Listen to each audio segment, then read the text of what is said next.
And we have Sunil who has put a message and the comment asking for a body scan. Yes, so now I'll be chanting the Mahavakya Om Nithyananda Paramashivoham and revealing whatever Swamiji is showing me. I request all the participants to sit straight with your head, neck, and spine in a straight line as we chant the Mahavakya Om Nithyananda Paramashivoham. Om Nithyananda Paramashivoham. Om Nithyananda Paramashivoham. Om Nithyananda Paramashivoham.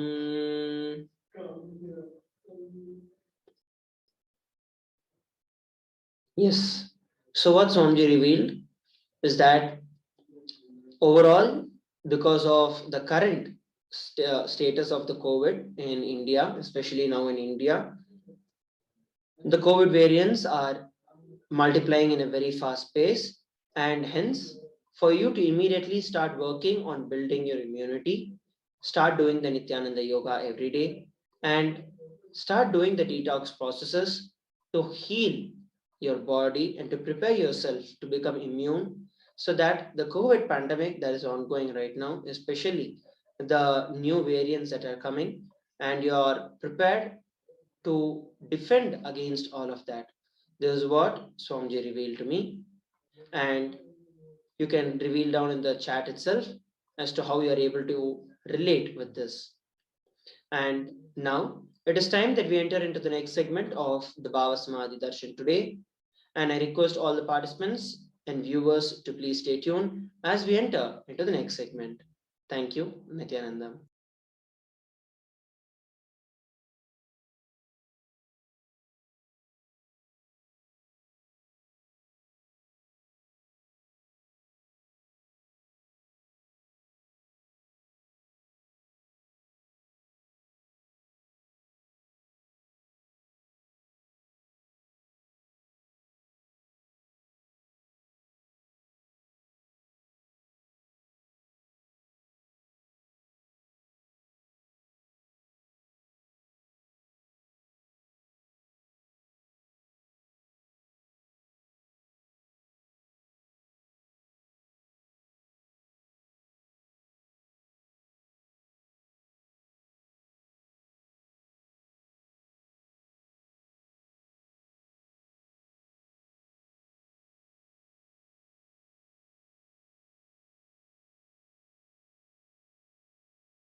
Paramashivoham. Nityanam everyone, I welcome you all to this Bhava Samadhi Darshan of Devi Parashakti. So in this segment, we are going to be learning about the divine feminine consciousness, the revelations from Devi Parashakti as a form of solutions, or the various precautions that we need to have, and then we are also going to see the current situations in the world. So to begin with, we'll start with the divine feminine consciousness. This is one of the unique contributions to the spiritual consciousness from the Vedic tradition, and that is sacred feminine worship. Swamiji said that even if everything from what Vedic tradition gave is lost, then just if the sacred feminine tradition is there, then the whole thing can be revived because that is the seed. And because this is the seed out of which all the traditions have taken birth, this is the blueprint of all the traditions. So if we keep just this one tradition, sacred feminine worship, all the traditions of Sanatana Hindu Dharma can be revived back. Sanatana Hindu Dharma, which has at least 10,000 sampradayas, subsects, which is alive in present time, if all the sampradayas are lost for some reason, and only this one sampradaya, the Devi worship remains, the whole thing can be brought back because the whole thing is centered on this one, mother worship. Mother worship carries the blueprint, the hologram of whole of the Vedic tradition. And this is the reason why if this one tradition is kept alive, all the sampradayas can be kept alive. Just the divine feminine worship, or worshipping the divine as the feminine, worshipping the ultimate in the feminine, is enough to keep all the traditions alive. So it is very important for all of us to keep this one tradition, the seed tradition, to alive, to keep the whole Sanatana Hindu Dharma alive.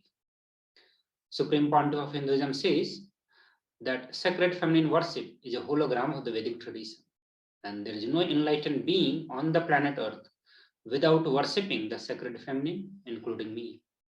I am basically a Shakta. I myself followed Devi worship from the beginning. If you see my biography and all the deities I carved, the darshan I had, all mother-based, Devi-based. And that is sets the importance of this feminine, sacred feminine worship. The avatar, the embodiment of Paramashiva himself, Parashakti himself, Supreme Pontiff of Hinduism, has worshipped sacred feminine energy, the divine in the form of feminine, to achieve the ultimate, to become an incarnation. And he says that there is no enlightened being on the planet Earth who has become enlightened or who have achieved the ultimate without worshipping the sacred feminine, including Swamiji himself. Swamiji himself, the very first darshan is of Devi, the very first deity that he carved belongs to Devi, the very first yantra that he carved is Sri Chakra, which belonged to Devi Parashakti.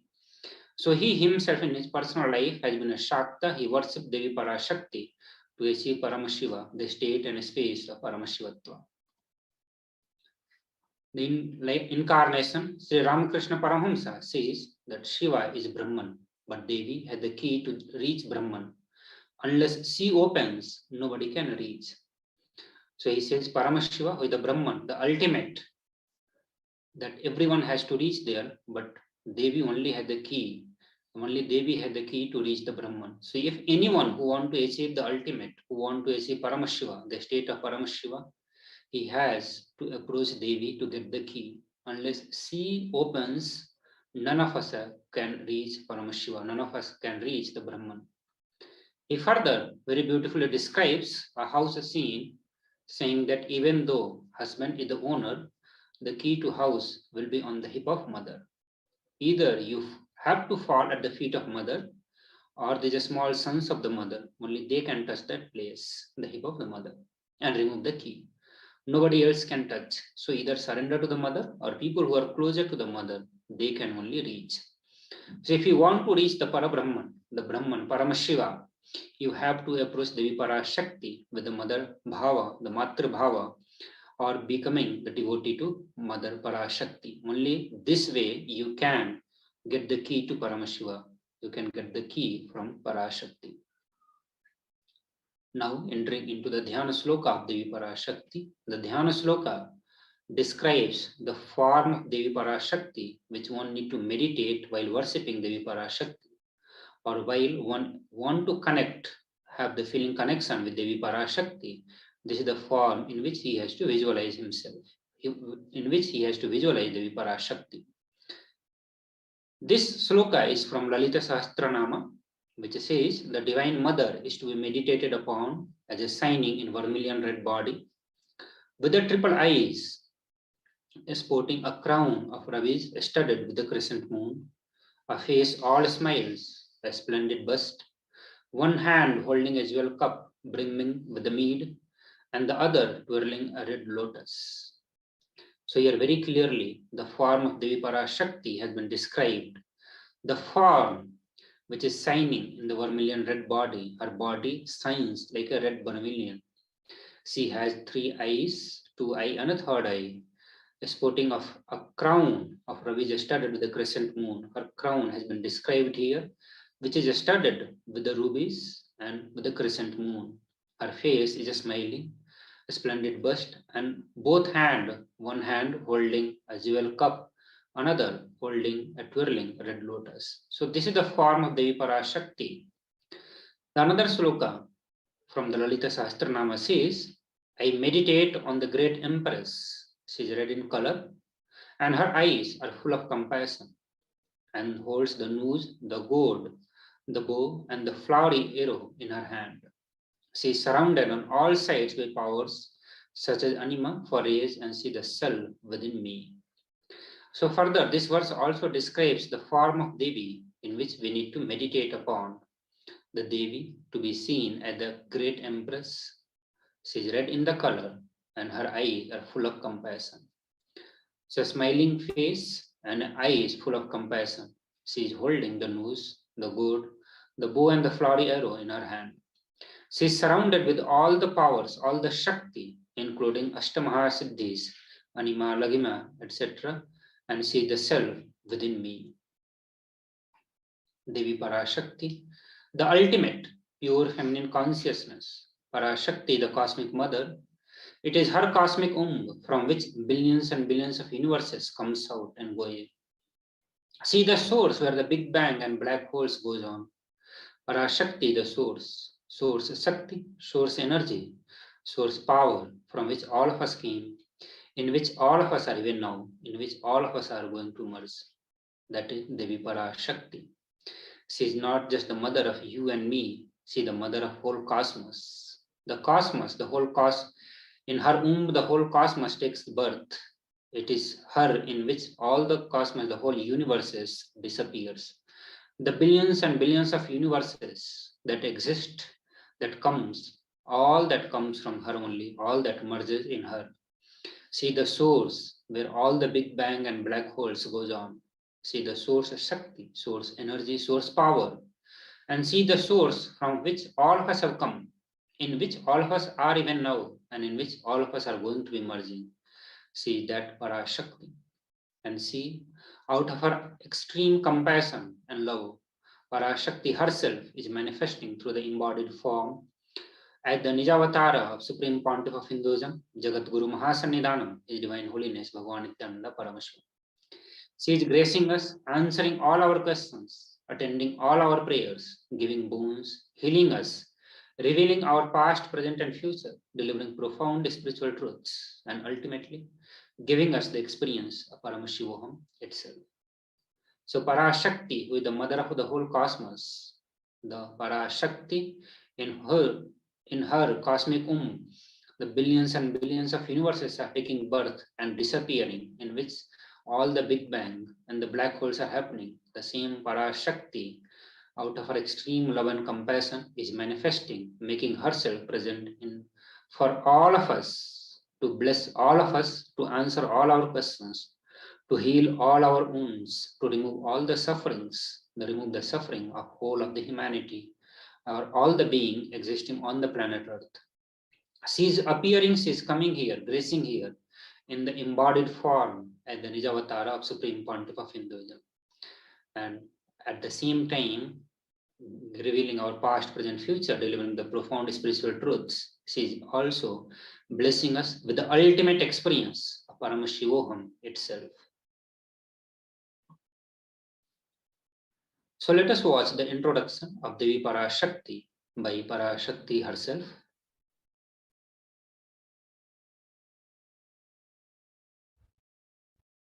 Om, Om, Om. Om, Om, Om. ஓமெனும் ஓங்காரத்து உட்பொருளாய் மலர்ந்து உயிர்த்தெழுந்து இறையனார் இடப்பாகத்திருந்து குமரிக்கண்டம் ஆளும் மீனாட்சி மலர்ந்தேன் இங்கு நல்லருள் செய்திடவும் நல்வாக்கு தந்திடவும் ஆனந்தம் ஞானத்தொடு பூரண அன்பு ஏகம் அநேகமாய் ஆகிய இப்புவுலகிற்கு பரமசிவன் ஞானம் தர வந்தேன் பராசக்தி மீனாட்சி. அருளாட்சி அரசாட்சி பொருளாட்சியொடு நன்மாட்சிமையொடு ஆட்சி செய்யும் பராசக்தி மீனாட்சி நான். கருணையே வடிவாய் கண்மலர்ந்து நன்மை செய்திட வந்திட்டேன். மாந்தர்கள் கேளுங்கள் இந்த பெருநன்மை சத்தியத்தை. கேட்டு நீங்கள் வாழ்ந்திட கேடும் பெருந்துக்கமும் உங்களுக்கில்லை. கேட்டிடுங்கள். இவ்வினாடி என்னை கண்டுகொண்டும் கேட்டுக்கொண்டும் இருக்கும் உங்கள் எல்லோர்க்கும் நான் அளிக்கும் தீட்சை. நானே நினைப்பும் மறப்பும் கடந்த உயிர்ப்பாய் உங்கள் எல்லோருக்குள்ளும் இருக்கின்றேன். பரமசிவோஹம் பரமசிவோஹம் பரமசிவோஹம் பரமசிவோஹம் பரமசிவோஹம் பரமசிவோஹம் பரமசிவோஹம். இதை தீட்சையாய் ஏற்று இதே உணர்வோடு அமர்ந்திருங்கள். உங்கள் எல்லோருக்கும் எல்லா நன்மையும் வரமும் ஞானமும் அருளும் அளிக்கின்றேன். ஓங்காரத்தின் உட்பொருளாய் வேதமொடு ஆகமம் மெய்யாய் வெளிப்பட்டு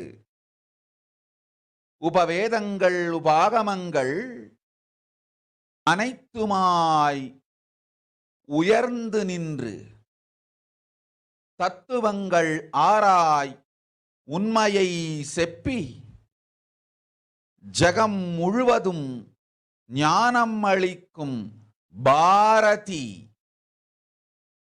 பராசக்தி மீனாட்சி நான்.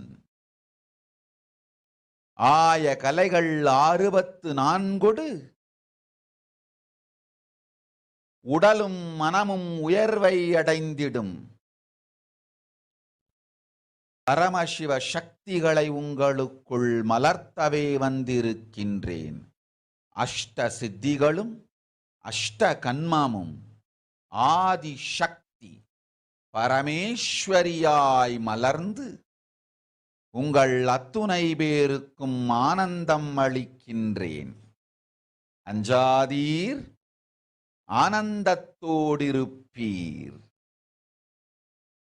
ஓம் ஓம் ஓம் ஓம் ஓம் ஹ்ரீம் ஓம் ஹ்ரீம் ஓம் ஹ்ரீம் ஓம் ஹ்ரீம் ஓம் ஹ்ரீம் ஓம் ஹ்ரீம் ஓம் ஹ்ரீம் ஓம் ஹ்ரீம் ஓம் Om Hreem. Om Hreem.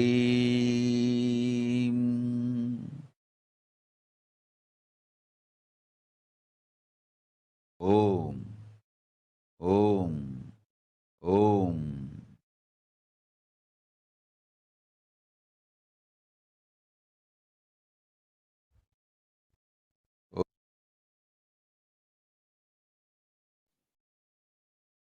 So we'll go through the rough translation of what Devi Parashakti revealed just now. Devi Parashakti says that raising as Omkara, expressing as Vedas and Agama, blossomed as Hrimkara, filled as Parashodasi, living in 40 triangles, the Kailasa Swamini, who is in the Kailasa Sripura Chintamani, Parashodasi, sitting as the part of Paramashiva, Parameshwari, who rules the world, Paramashakti Manonmani Meenakshi, as Nithyananda, I took Nijavatara here to give good boon to everyone, to bestow all the goodness. Hiranya Garbha Swarupini, Brahmanda Yoni, Shami, Chandramauli, Prapala, Aparana, Uma, Parvati, Savitri, Navayavana, Samrajya Lakshmi Parameshwari, Parashodasi, Meenakshi, taking the form of Nithyananda, I came here as a Nijavatara. With the great compassion, I am blessing. Listen, people, to do good to all of you, I took the form of Nithyananda and came down as Nijavatara. Raising in Omkara, blossoming as a Shiva, manifesting as the source of existence, Paramashiva, powers of existence, expression of existence. From the oneness of Om, blossoming into two as Prakriti and Purusha, blossoming as three Shaktis, Iksha, Kriya, Jnana, growing as four Vedas, expanding as five Panchabhutas, beyond the six chakra, filled at the Gotras of the seven rishis, expanding as 8 directions, existing as 9 Graha, blossoming as 10 Indriyas, being as 11 Rudras, creating all the worlds, bringing life to tell and make the truth blossom, and to do good, Parashodasi Meenakshi in the form of Nithyananda, I came to bless every one of you. Now, let us understand how to receive Devi Parashakti, the Parashakti who, out of her extreme love and compassion, is gracing all of us, the rarest opportunity, the rarest blessing that we all are having. Let us learn how to receive Devi Parashakti, to develop the best feeling connection, to have the most devotion towards Devi Parashakti. Swamiji says, literally you are seeing Paramashiva and Parashakti at that moment. She is there in your screen, so always receive her very traditionally.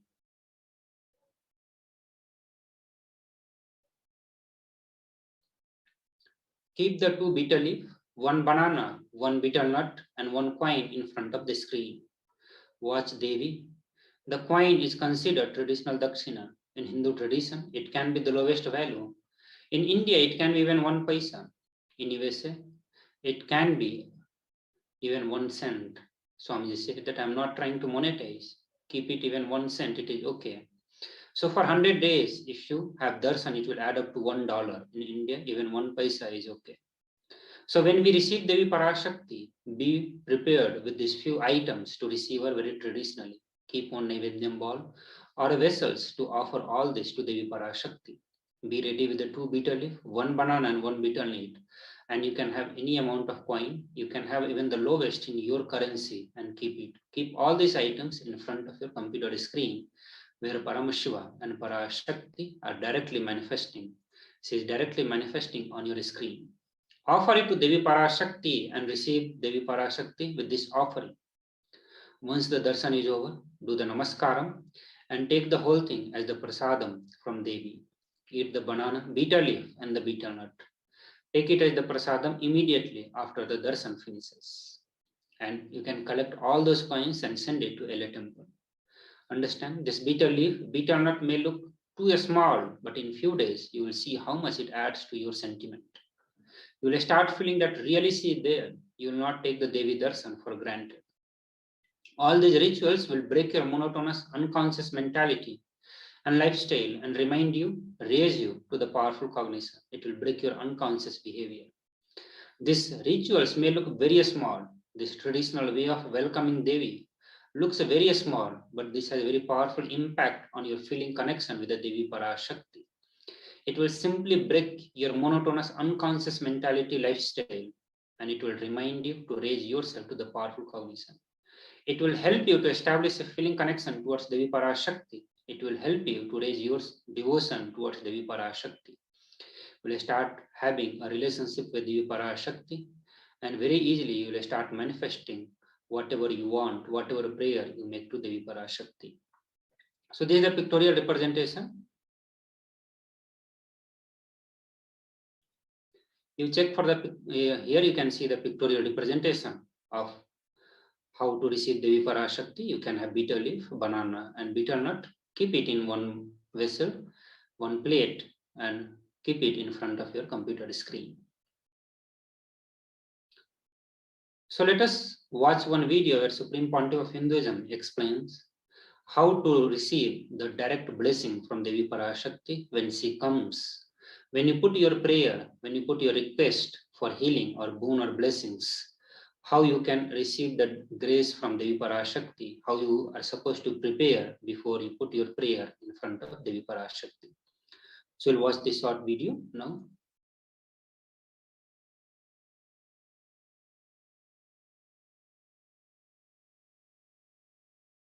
I wanted to give you one sacred secret to all of you. Do this Panchabhuta Yoga. See, whenever you want to ask any question to Devi and receive the answer, on that day, do this Panchabhuta Yoga. Means apply only mud on the body and take bath. Don't apply any chemical on the body to take bath. Just that Puttuman means that anthill mud. Only that apply on the body and take bath. Don't apply anything else. That is mud, earth part, earth component. Second, water. Drink only water that day. Don't eat, drink, don't do anything other than drinking water. When you come for the Parashakti Sakashik reading, at least for a few hours prepare yourself. Maybe 10 hours ahead. Just drink only water and keep yourself active. Third, the fire in your stomach should be allowed to burn without any food dumped on it. Just the pure fire. You can chant Omkara to intensify it, or Mahavagya, Ajapa Japa, but pure fire. No food, nothing. That pure fire should be encouraged. And just be in the free air, open space, breathing the whole sky at least few hours before. And intensely unclutch to get the power of the space, Akasha. See, listen. Akasha is an intense energy. Just like the other bhutas, like earth, water, fire, air, the Akasha also is a pure consciousness. It is intelligence, living energy. Once you start unclutching, you manifest Akasha's energy in you, consciousness in you. So do this Panchabhuta Yoga. Your questions will be surely answered immediately by Parashakti. If you just do this Panchabhuta Yoga and come for the Devi Shakashik reading, she will simply answer your questions. I'll repeat. Apply the anthill mud and take bath, or even clay. Don't use any other chemical. Take bath just with a mud. Second, drink only water. no other food or juice at least for 10 hours ahead. If possible, that whole day. Third, intensify the Agni in your stomach without dumping any food on it. Just through the Omkara, Ajapa Japa, ignite it, intensify it. Fourth, walk around and breathe in an open space at least for a few hours before. Fifth, try to unclutch as intensely as possible to receive the Akasha energy, Chitambara, that energy of cosmic space. With this Panchabhuta Yoga, come to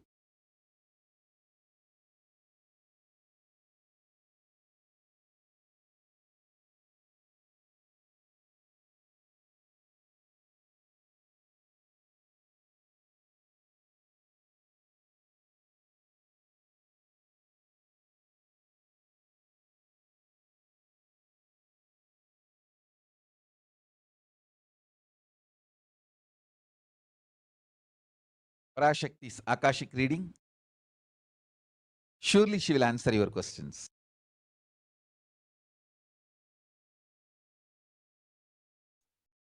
Yes. So just now all of you learned how to prepare ourselves to receive the boon or blessing from Devi Parashakti, or how to get our prayer answered from Devi Parashakti. So with this, we'll move to the next segment. But before we move to the next segment, where we are going to be listening to one of the revelation by Devi Parashakti, we will have a short break, and then again we will listen to that revelation from Devi Parashakti.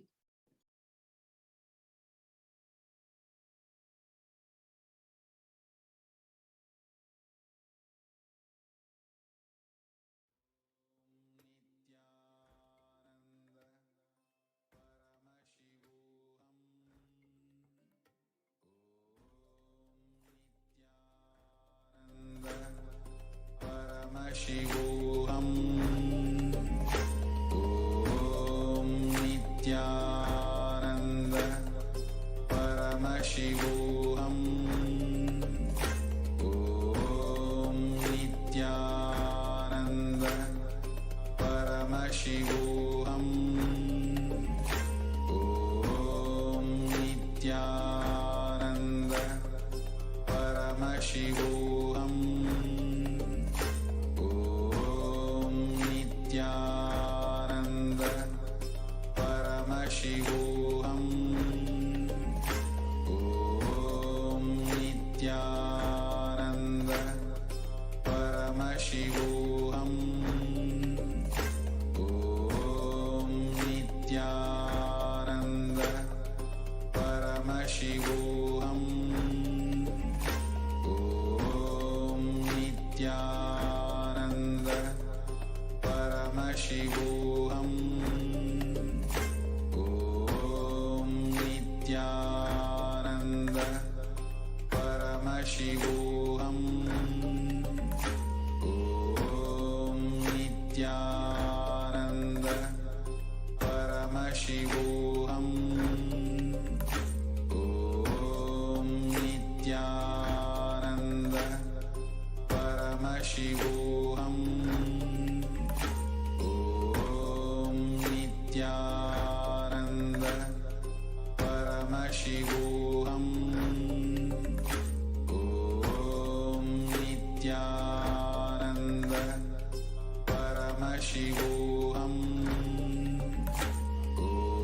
Om Nithyananda Paramashivoham. Om Nithyananda Paramashivoham. Om Nithyananda Paramashivoham. Om Nithyananda Paramashivoham. Om Nithyananda Paramashivoham.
HDH Nithyananda everyone. Welcome back to the Devi Parashakti Akashik reading. As we are seeing more about the divine feminine consciousness and how to receive the Devi Parashakti. Now, we're moving on to the next segment where we're going to see about the revelations by Devi Parashakti to the entire world. What and all she has revealed to save this Mother Earth. Now, let us watch the revelation from the Devi Parashakti.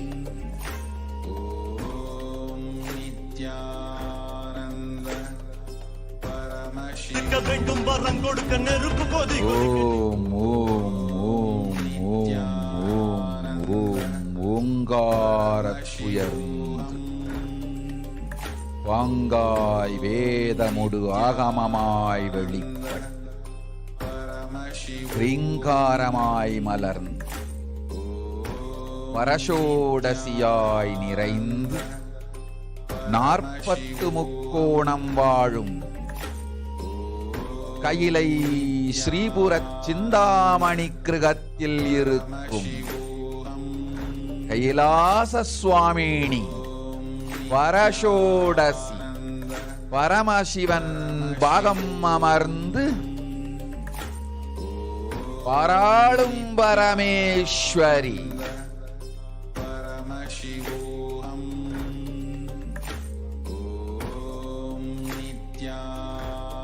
பரமசக்தி Manonmani Meenakshi நித்யானந்தனாய் நிஜாவதாரம் கொண்டேன் இங்கு எல்லோர்க்கும் நல்வரம் தந்திட எல்லா நன்மையும் அருளிட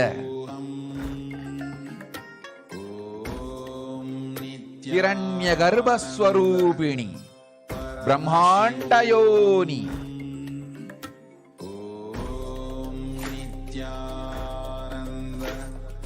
Paramashivoham Nithyananda Paramashivoham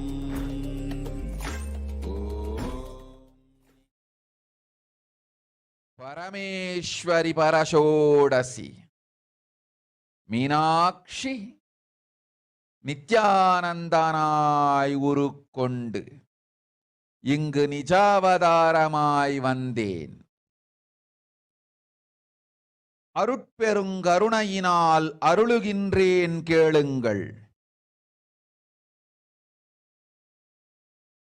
மக்களே, உங்கள் எல்லோருக்கும் நன்மை செய்யவே நாம் இங்கு நித்யானந்தன் வடிவு கொண்டு நிஜாவதாரமாய் இறங்கி வந்தோம். இந்திய நாட்டு மக்களே, கேட்டுக்கொள்ளுங்கள், நன்றாய் கேளுங்கள். காலம் காலமாய் அவதார புருஷர்கள் வந்து மலர்ந்து உலகிற்கு நன்மை செய்யும் மிக பெரும் ஞான பூமி பாரதம். இருக்கின்ற ஒரு பாரதத்தை இழக்க இயலாது மக்களே. ஞான கர்ப்பத்தை மலடாக்க இயலாது. வாழையடி வாழையன ஞானிகளும் அவதார புருஷர்களும் வந்தே தீர வேண்டும், வாழ்ந்தே தீர வேண்டும், மலர்ந்தே தீர வேண்டும். உலகிற்கு அதுவே உத்தம நன்மை. ஒரு சில கயவர்கள் மாயையில் சிக்கி செய்திட்ட சதிகளால் உலகை பலி கொடுக்க ஆகாது. சிருஷ்டி நஷ்டமடைய கூடாது. பிரபஞ்சம் அழிந்துவிடக் கூடாது. பிரளயத்து இருந்து இந்த பிரபஞ்சத்தை காக்கவே பெரும் கப்பல் நானொன்று செய்தேன். அதன் பெயரே ஆதி கைலாசம். ஆதி கைலாசம் இந்த பிரபஞ்சத்தில் இருக்கும் ஞான சக்திகளை ஒன்றாய் திரட்டி பிரளயத்திலிருந்து மக்களை காத்திடவே நாம் செய்த கப்பல். துரோகிகள் சூழ்ச்சியாலும் விரோதிகள் ஆட்சியாலும் வழியின்றி கப்பலை விட்டு மாலுமியே ஒதுங்க வேண்டிய காலம் வந்ததையா. அதனால்தான் ககனம் கொந்தளித்து பேரழிவை நோக்கிச் சென்று கொண்டிருக்கின்றது. மக்களே, அறியாத தனத்தினால் மாயையில் சிக்கி குழந்தைகள் தவறு செய்தாலும் பிரபஞ்சம் அழியாது காக்க வேண்டியது பராசக்தி. பரமசக்தி பரஷோடசி மனோன்மணியன் பொறுப்பென்பதால் சத்தியங்கள் சிலவற்றை சொல்லுகின்றேன், நன்றாய் கேட்டுக் கொள்ளுங்கள். அடுத்த சில மாதங்களில் 1000 அல்ல, லட்சம் அல்ல, கோடியில் உயிர்கள் பலியாகும். இந்திய நாட்டினில் கோடியில் உயிர்கள் பலியாகும். உண்மையை சொல்லுகின்றேன், நன்மையை சொல்லுகின்றேன், தேடிக்கொள்ளுங்கள் உங்கள் வாழ்க்கைக்கு பாதுகாப்பை. ஆதி கைலாசத்தை நிர்வகிக்கும் அன்பர்களே, நன்றாய் கேளுங்கள். 12 ஆண்டுகளுக்கு முன்பாக வரப்போகும் இந்த மாபெரும் பிரளயத்தை தெரிந்து கொண்டு உலகில் இருக்கும் எல்லா ஔஷத சக்திகளையும் ஒன்றாய் திரட்டி நவபாஷாணத்து நிறுத்தி ஆனந்த லிங்கமாய் வைத்திய சரோவரத்தில் ஸ்தாபித்து வைத்தேன். வருகின்ற குரு பூர்ணிமையோடு 12 ஆண்டுகள் அந்த ஞான ரசவாதம் பழுத்து முதிர்ந்து முழுமையான நவபாஷாண லிங்கமாய் மலர்ந்து விடுகின்றது. வருகின்ற குரு பௌர்ணமியில் இருந்து வருகின்ற எல்லோரும் அங்கு வந்து நவபாஷாண தீர்த்தத்தில் தீர்த்தமாடிச் செல்ல அனுமதியுங்கள். அதற்கு வகை செய்யும் விதத்திலே நல்ல முறையிலே எல்லா நன்மையும் செய்து வையுங்கள். இந்த தீர்த்தத்தில் தீர்த்தமாடியோர்க்கும் அந்த தீர்த்தத்தை அருந்தியோர்க்கும் கொரோனா கொடுந்தொற்று வராது, மரணம் இல்லை, துக்கம் இல்லை. இது அறிவியல் பூர்வமாய் அனுபவபூர்வமாய் நிரூபிக்கப்படும். அதனால் கோடிக்கணக்கில் மக்கள் வரிசையில் நின்று தினந்தோறும் வந்து நவபாஷாணத்தாலான ஆனந்த லிங்கத்தில், நித்யானந்த லிங்கத்தில் நீராடி வணங்கி நன்மை பெற்றுச் செல்வார்கள். நன்றாய் கேளுங்கள் மக்களே. ஆதி கைலாசத்து நிர்வாகிகளே, இந்த ஒரு சேவையை உலகத்திற்கு செய்யுங்கள். நீங்கள் செய்த எல்லா கர்மங்களுக்கும் பிராயஷ்சித்தமாகும். நல் அமைதியும் ஞானமும் யோகமும் உங்களுக்கும் கிட்டும், உலகத்திற்கும் கிட்டும். 12 ஆண்டுகள் முன்பாக பராசக்தி நான் செய்து வைத்த நவபாஷாணம் சித்தித்து புளித்து பழுத்து முதிர்ந்து ரசவாத யோகத்தில் சித்தியாகி இன்று நிறைந்த நவபாஷாண நித்யானந்த லிங்கமாய் வைத்திய சரோவரத்தில் மலர்ந்திருக்கின்றது. இதை செய்த காரணம் வரப்போகும் பிரபஞ்சத்தின் பிரளயத்திலிருந்து மக்களை காத்திடவே. எல்லோரும் கேளுங்கள். ஆதி கைலாசத்து நேரடியாய் மறைமுகமாய் உதவி செய்து உடன் இருந்த எல்லோரும் கேளுங்கள். உங்கள் எல்லோரையும் நம்பியே இந்த படகை நாம் உருவாக்கினோம். இந்த பெரும் சேவையில் எல்லோரும் வந்து பாகமாயிருந்து கொரோனா வராதவர், வந்தவர், வந்து நீங்கியோர், இவர்கள் எல்லோருக்கும் மாபெரும் மருந்து நவபாஷாண நித்யானந்த லிங்கத்து தீர்த்த விருந்து. எல்லோரும் வந்து நல் நீராடி தற்காப்பும் பெற்று நோய் கண்டவர் நோயும் தீர்ந்து நன்மையெல்லாம் அடைந்திட இந்திய நாட்டு மக்களே, உங்களால் இயன்றதைச் செய்திடுங்கள். உங்கள் எல்லோர்க்கும் நல் பாதுகாப்பும் உண்டு, நல்லதும் உண்டு. எனை இழந்தாலும் எனை நீங்கள் மறுத்தாலும் உங்களை நான் காப்பேன், அஞ்சாதீர்கள். பெருங்கருணை பேரருளால் நான் செய்து வைத்த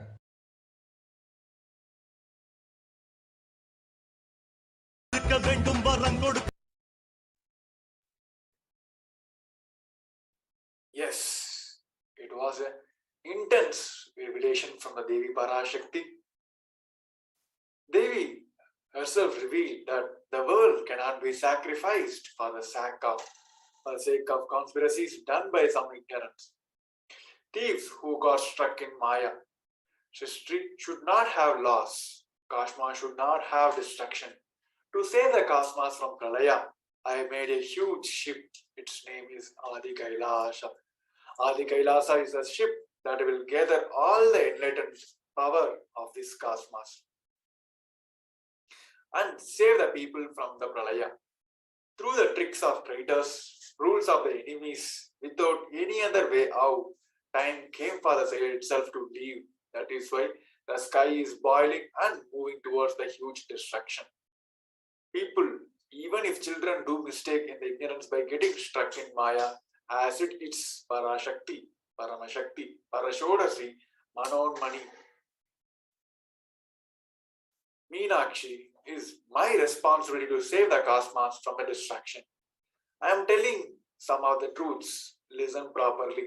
Within next few months, not in thousands or lakhs, lives will be lost in crores. Crores of lives will be lost in India. I am telling you the truth.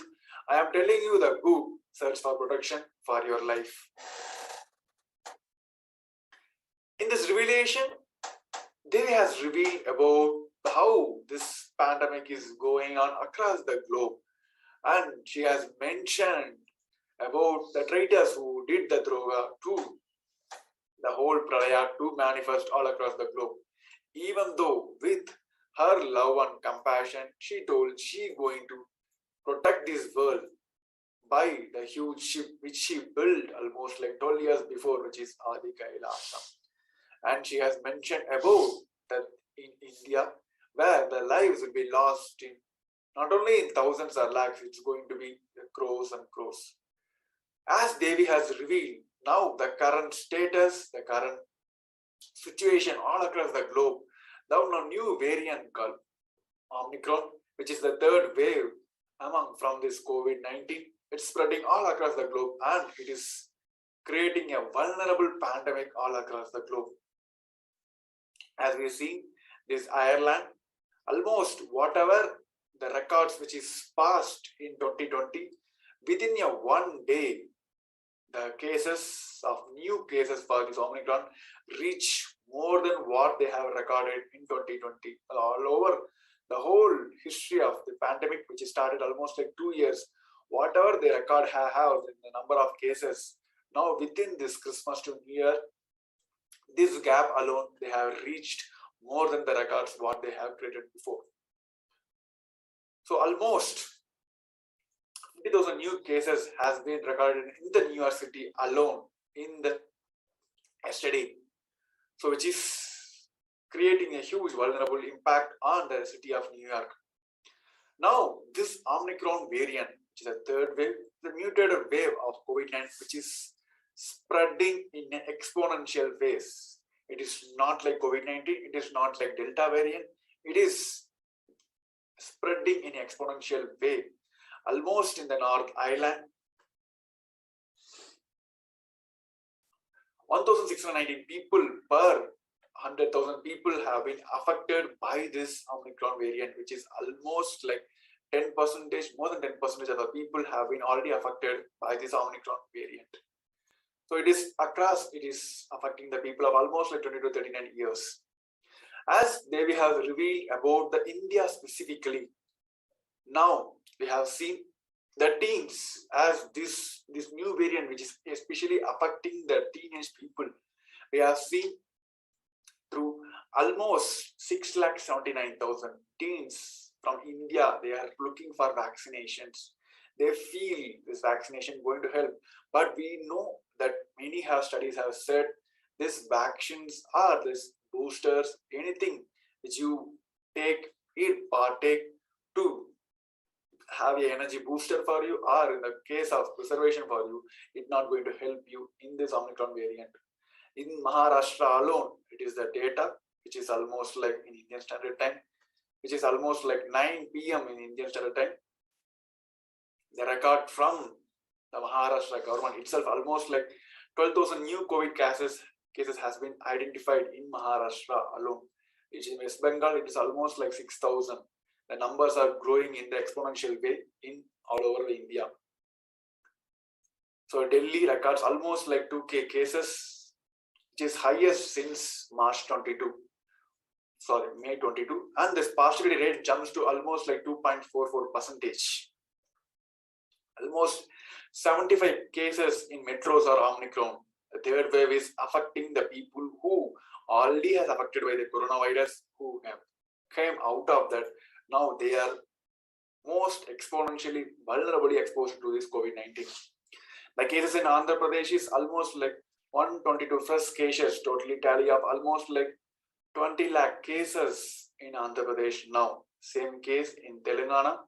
The Monday, almost like 274 cases has been identified, and Sunday almost it doubled in one day, almost like 492 cases in Telangana state alone. You take UK, now it's 1.3 lakh new cases has been identified in UK itself. In India, on Sunday reported almost like 27 new cases. The same way, it is not only in India, it's in UK, US, all African countries are having the high rate of Omicron across the globe. The schools has been shut down all over in India. Now India is looking for a next lockdown. The same case in Sri Lanka, the South Asian, one of the country in South Asian continent, where the cases has been almost identified now as 583 active cases is in Sri Lanka alone. We can see almost like 15 lakh people have been vaccinated, but this vaccine is not going to help in this special case of this Omicron. We can see the whole cases distribution after next to the United States. India is most affected now. Next, it's going to the Brazil. It's not only in India or US, it's affecting every part of the country. You can see the France, UK, Russia, Germany, all the big nations, the developed nations are running out of the hospitals, of the medical supplies, just to treat this Omicron variant. You can see just the new cases. This report has been taken almost like 3 to 4 hours before, where Italy has almost like 68,000 new cases, and Australia almost like 37 new cases. It is not total cases, it's just a new cases, which is rising almost like 1 or 2 days. So this Omicron variant is spreading across the globe in most vulnerable manner. So in the new cases across the globe itself, almost like 344,000 cases has been identified.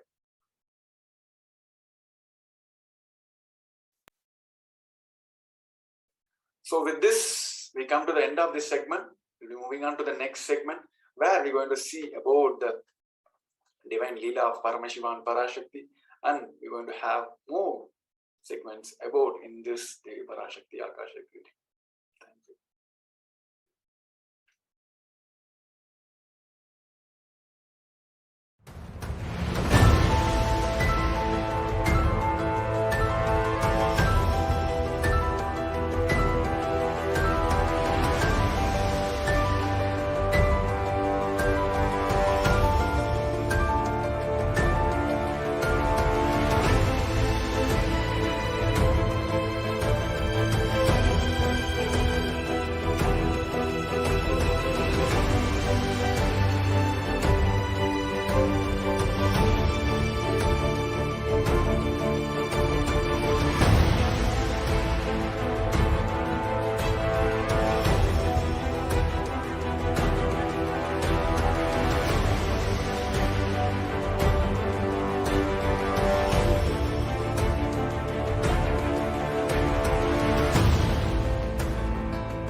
Nithyanandam, welcoming all the participants watching us live on YouTube, Facebook, and various other social media platforms to this wonderful segment where we see about how to connect with Devi Parashakti, how you can ask your questions and the blessings that you would like to have from Devi Parashakti.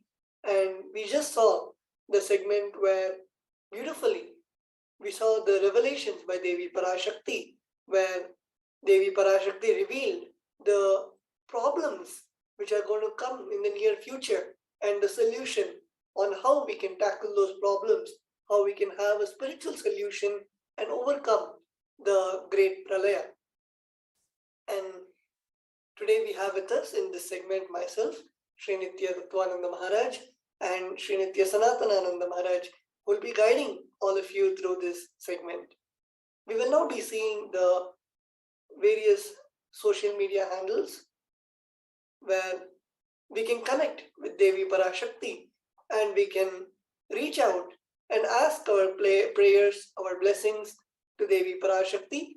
The first social media handle that we have is the YouTube handle where all of us can log on to Kailasa's HDH Nithyananda, where we can go to the official YouTube channel of the Avatara and ask our question to Devi Parashakti.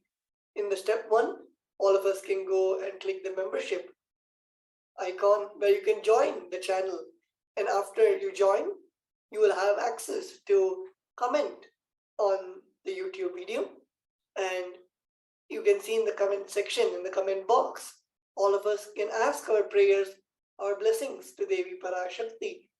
You can ask anything that you would like to wish, you would wish to tell to Devi Parashakti, whether it might be a blessing request or just a message of gratitude, anything that you feel that you want to share to Devi, you can type in the comment section, and Devi Parashakti is seeing each and every one of our comments where she is attending to everyone's requests, blessings, and gracing all of us through YouTube.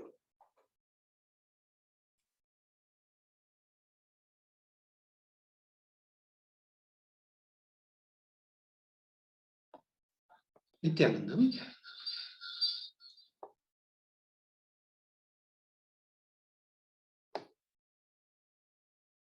Nithyanandam.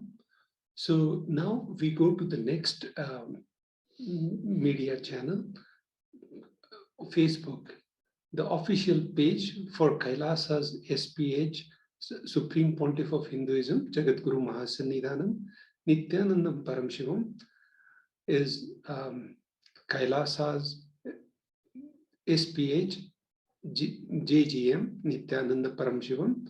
That's the official Facebook page. And we are so blessed. Yesterday, Bhagwan went live today, earlier part of the day, evening, and revealed so many important things. And what Devi Parashakti said, Bhagwan again reiterated for the humanity, don't think about the present situation, about the pandemic. And she told, now we have to look at conscious solutions. And so beautifully, Bhagwan gave the solution to the humanity, statesmen all across the globe, and leaders and all that. So you can connect with Bhagwan once you click on the following and message. You'll be getting all the special events which are happening, where what Bhagwan is delivering. And so please make sure that you do the following and click on the message. Whatever comments, questions you have about Devi Parashakti's readings, and ask your questions. So this is the main page, official page of Supreme Pontiff of Hinduism. Supreme Pontiff of Hinduism, Jagadguru Mahasannidhanam, Nithyananda Paramashivam. So this is one way you can connect on Facebook. And the next way to tweet by Twitter at Sri Nithyananda in Twitter. So that's the next official page. And here you have to search for at Sri Nithyananda. And you can see the past tweets. You can also click on, first you have to click on like, and here you have to make sure that you put the hashtag when you ask your questions in the reply section of the tweet. When Devi Parashakti goes live, you have to put the comment here, and then in that question section you have to put hashtag ask the avatar. So your questions and comments will reach to Devi Parashakti and she can address those. And again, so important as Tattva Maharaj explained, the context of you sending that message across. Please remember that context. And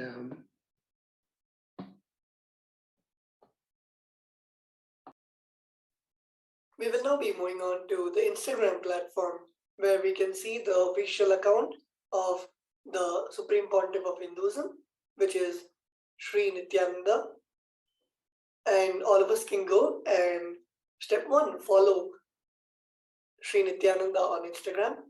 Make sure that you're following the correct handle, the official handle. And step 2, where we have the pictures and the live feed of the Parashakti Akashic reading on Instagram. You can ask your question in the comments.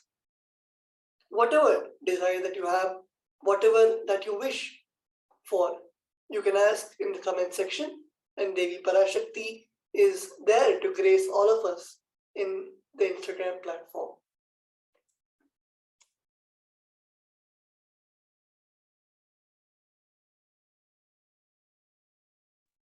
And the next, we have the official website of Sri Kailasa, which is kailasa.org. All of us can go in the bottom left, where we can see the chat bot, which will guide us through connecting to Devi Parashakti in the WhatsApp social media also, where all of us can log on to our WhatsApp numbers and we can chat with Devi Parashakti, send our blessing requests, send our questions, the boons that we would like Devi Parashakti to bless in the WhatsApp platform also. And these are the 5 platforms, the 5 main platforms in which Devi Parashakti is available to all of us and gracing all of us. We will now be moving on to the next segment, which is the offerings to Devi Parashakti. All of us can take a few moments to write down our questions, write down the boons and blessings that we would like Devi Parashakti to bless us. And we will then be moving to the offerings to Devi Parashakti after a quick break.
Welcoming back all the participants watching us live on Facebook, YouTube, and various other social media platforms.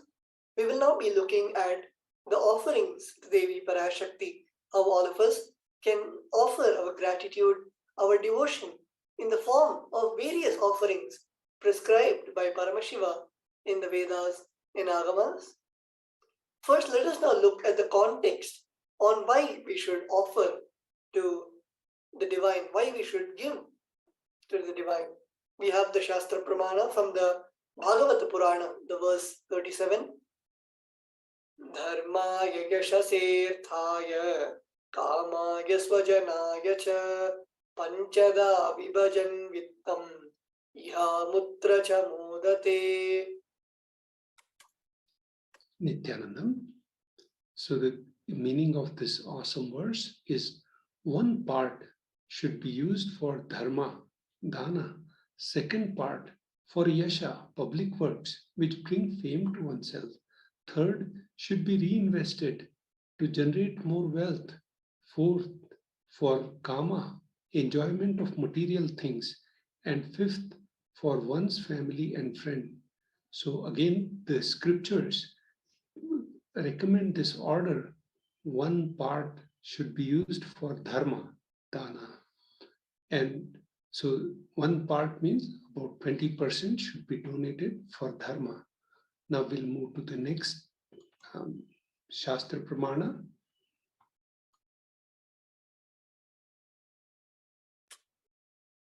The next Shastra Pramana we have is from the Dharma Shastra.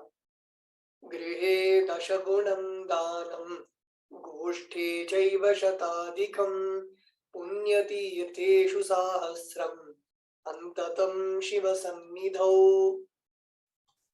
The meaning of this Shastra Pramana is dana given at home yields 10 times as much merit as when made elsewhere, 100 times when made in the Gaushala, cow pen, 1,000 times when made in sacred places, tirthas, an infinite number of times when made in premises of Shivalinga, such as Shiva temples. We'll move to the next Shastra Pramana. We have the next Shastra Pramana from the Brahmanda Purana, the verse 55 and 56. Danam trividhamityetat kanishta jyeshta madhyamam tatra nai shreyasam jyeshtam kanishtam swartha siddhaye karunyat sarva bhuteshu samvibhagastu madhyamaha.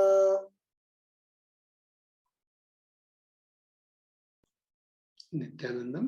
The meaning of this verse from Brahmanda Purana is dana given in order to achieve moksha, nishreyas, is considered the most valuable form. The dana given out of pity or kindness for others or for one's own kith and kin is considered to be of medium value. It is also called dayadanam, dana given to achieve one's own selfish motive is considered the lowest category of dana. So these are the three. And yesterday, Devi Parashakti in the Bhagwan in the Avatara Dinotsava explained how important, like people, when you give for higher purpose, for Kailasa, and people have given their time, talent, treasury, dana could be of any form. But when you give it for this higher purpose, it is of a Trivida Mittekam, means it is the Eshtam, means it's the best danam. When you give it for your personal things, for Daya Danam, it's a medium value. So the next offering to Devi Parashakti is the Ihundi offering. Bhakti Priya Bhakti Gamya Bhakti Vasya Bhayapaha Shambhavi Sharadaradhya Sharvani Sarv Shramadayini. Bhakti. So Devi is fond of true devotion and is realized through true devotion. She can be won over through true devotion. She removes all fears. If there is any fear in the minds of devotees, Devi is sure to remove that fear. It is stated that Devi likes to be worshipped in autumn. Here, it is meant that autumn of our lives, when thoughts turn more and more inwards, the role of divine is known and understood clearly. The need for Devi worship becomes stronger. Shambhavi, consort of Shambhu, Lord Shiva, Sharadaradhya means worshipped by Shraddha. Shravani, the wife of Lord Shiva, Linga Purana says Lord Shiva is called Sharva in his earth form. Shramadayini, Devi who bestows happiness on devotees. You can offer your gratitude and devotion to Devi Parashakti by offering your Kanika, and your name shall be with the Sankalpa will be chanted for Devi. So this is the Sankalpa for chanting. The offering price for that for Devi Parashakti is $1, and the Shastra Pramana for that is follows. The Shastra Pramana for the Sankalpa chanting is from the Devi Mahatmyam, chapter 12, verse 34.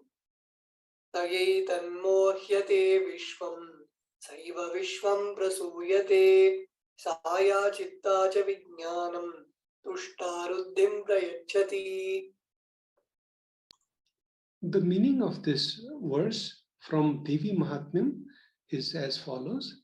The goddess enchants this universe, and she herself gives birth to this universe. That goddess, being prayed without interest in anything, gives that knowledge that leads to salvation and gives wealth in materialistic sense.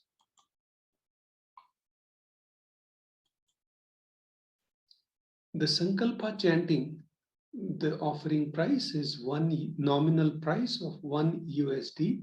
The offering the Sankalpa, conscious resolution, blesses the person offering with all fruition of desires and wishes he is yearning for. The significance of divine element gold. Gold is present in all scriptures, Agamas, Vedas, Shrutis, Smritis, Itihasas, and Puranas. In all Hindu scriptures, it is abundantly displayed that gold is the most auspicious and purest metal which purifies our being. In the Hindu civilization, everything was built in gold, exchanged in gold. Rituals, feasts were offered in gold bricks. When one was to be saved from life-threatening illness, gold was offered as a ritual fee. Gold was in abundance and used for weighing equivalent amounts of commodities, including cows. Kingdoms were built with huge doors of gold. The streets would have huge columns and huge archways made of gold. Horses, cows were dressed in gold. The significance of divine element gold. Hindu civilization thrived on the banks of rivers of gold. Indus River was called Hiranyamaya, river of gold in Rig Veda, verse 75-8. The river Saraswati was called Hiranyavartini in Atharva Veda. Gold is the supreme element for offering gift to the ones you love and revere. Temples are constructed and paved in gold. Deities are made in gold and decked and adorned in gold. Because it preserves the enlightenment energy, for thousands of years. It lasts forever. Offering to Devi Parashakti, Sahasranama Swarna Kashu. The offering price for this offering is 75 USD, 151 USD, and 251 USD. Nama Parayana Prita, she who likes repetition of her various names.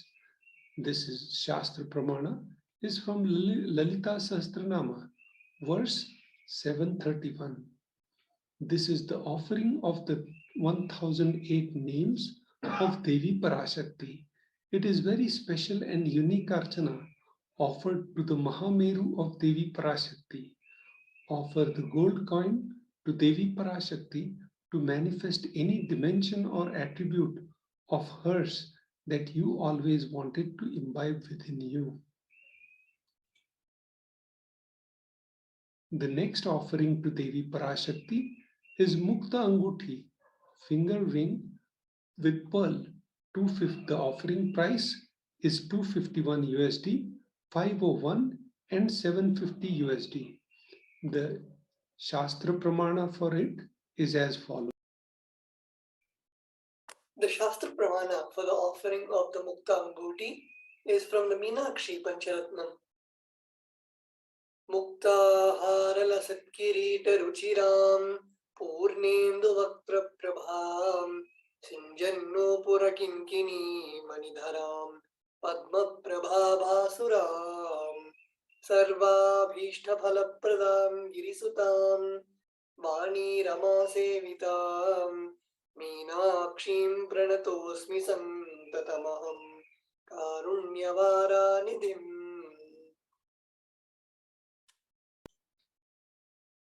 I bow down to the goddess Meenakshi, whose crown has garlands of pearls and the face shining like a full moon,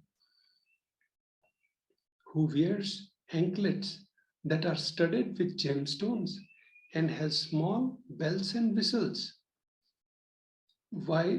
who is shining like the splendor of lotus, who grants all the wishes, the daughter of mountain, who is worshipped by gods and goddess, by Vani and Rama. I remain ever bowing to the goddess Meenakshi, the ocean of compassion. Mukta Anguthi, finger ring with pearl. The offering price for this is $251, 501 and 750 USD. Offer finger ring with a pearl to the Cosmic Mother and experience the blessing and healing with your mother.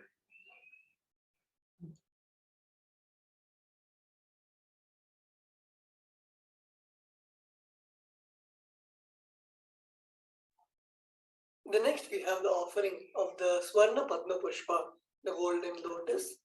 The offering amount, the donation amount for this offering is 600 USD, and the Shastra Pramana for this offering is from the Kamikagama. Ashtavidyeshwarupeta Kumbhavarna Samyutam Sarve Sasutra Vastradya Hema Pankajabhushita Sapidhana Chakushcha Pakwa Bilva Palaprava Snapanadhyaya Samsiddha Pramanena Samanvita. The meaning of this verse is all the kalashas should be wound around with suitable thread and covered with new cloth. They should be adorned with lotus flower made of gold.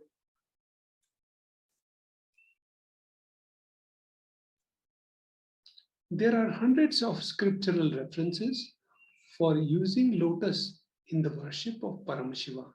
Almost everything in the worship of ultimate involves the consecration of deities, of the worship, or meditating on the mudras and asanas used during the worship. Involves the lotus flower, lotus leaf, lotus pericarp, lotus petals. The lotus is a divine flower, Shakti of Paramashiva. is also called as lotus. Base of Paramashiva Linga is lotus. The disciple of Paramashiva is also considered as lotus about to bloom. The Swarna Padma Pushpa, golden lotus, the cost of the offering is 600 USD. Offer the gold lotus in any size you wish to and express your gratitude to the tyaga and sacrifice of your mother. The next offering to Devi Parashakti is Swarnamethi, golden toe ring. The cost of the offering is 750 USD, and the Shastra Pramana for this is as follows. The Shastra Pramana for the offering of the Swarnamethi is Nakhadititi Sanchanna Namajjanatamo Guna Padadvaya Prabhajala Parakrita Saroruha.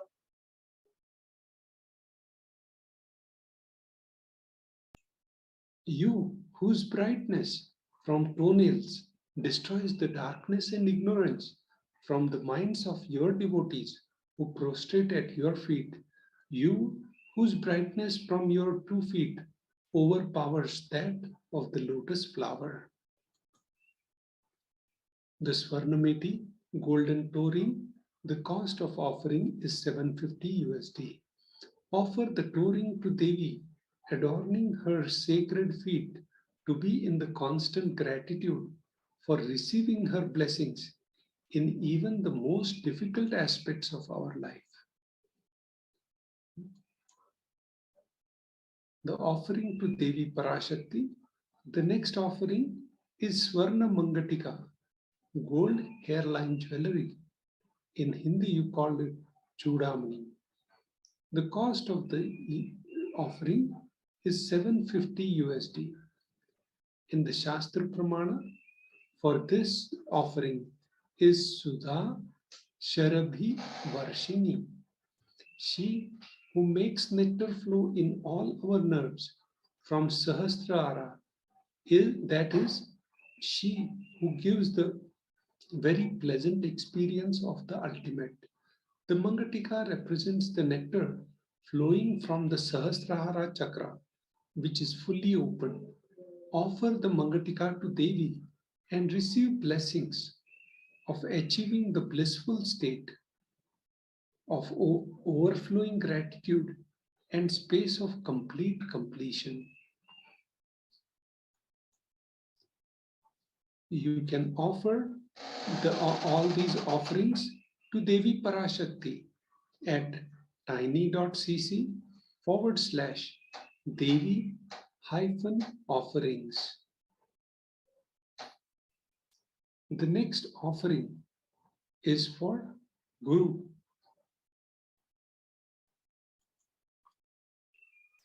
We have now seen all the offerings to Devi Parashakti, and we'll be moving on to the offerings to the Guru. The Guru, the embodiment of all the gods and goddesses, Sarvadeva Devi Swarupa, and through the Guru, he is the one through whom Devi Parashakti is manifesting and gracing all of us, and all the devotees and participants who want to make the offering, as Sanatanananda Maharaj told, can go to tiny.cc/Devi-offerings, and anyone who wants to offer the various different offerings can also comment in the YouTube, Facebook, and other social media platforms. We will now be moving on to the offerings to the Guru and looking at the Shastra Pramana for the context on why we need to offer the various offerings to the Guru. We have the first Shastra Pramana from the Pularnava Tantra, the chapter 12, verse 12. Napaduka paro manyo nadeva shri guru paraha mahishaktat paradiksha napunyam kula pujanat. The meaning of the mantra is, there is no mantra higher than Paduka, no God higher than Guru, no initiation higher than the Shakti. and no merit higher than Kula worship. Here clearly it is given that the offering, the worship to the Guru, is the highest worship of all. And we have the next Shastra Pramana from the Kularnava Tantra, the 12th chapter, verse 120. Riktahastascha nopeyat rajanan devatam gurum phalapushyanbaradini yatha shakya samarpayet evam yo na charadevi brahmarakshasatam brajet. The meaning of the mantra is one should not approach royalty, the deity, or the guru empty-handed. He should offer fruit, flower, cloth, and the like according to his capacity. One who does not do so becomes a Brahmarakshasa. Here in the Kularnava Tantra, Bhagavan Paramashiva is clearly revealing the space with which we need to approach the Guru. It should not be out of fear or greed, just out of pure devotion to surrender ourselves to Bhagavan Paramashiva, to the Guru himself. And as Swamiji says, the context we should approach the Guru is I and mine is Paramashiva. That is, your being and all your possessions is Paramashiva's. With that space of surrender and with that space of deep gratitude, when you approach the Guru immediately takes care of any karmas or anything that needs to be burnt. And automatically, when you open yourself, when you surrender to the Guru takes care of everything else. And you will see everything happening in your life.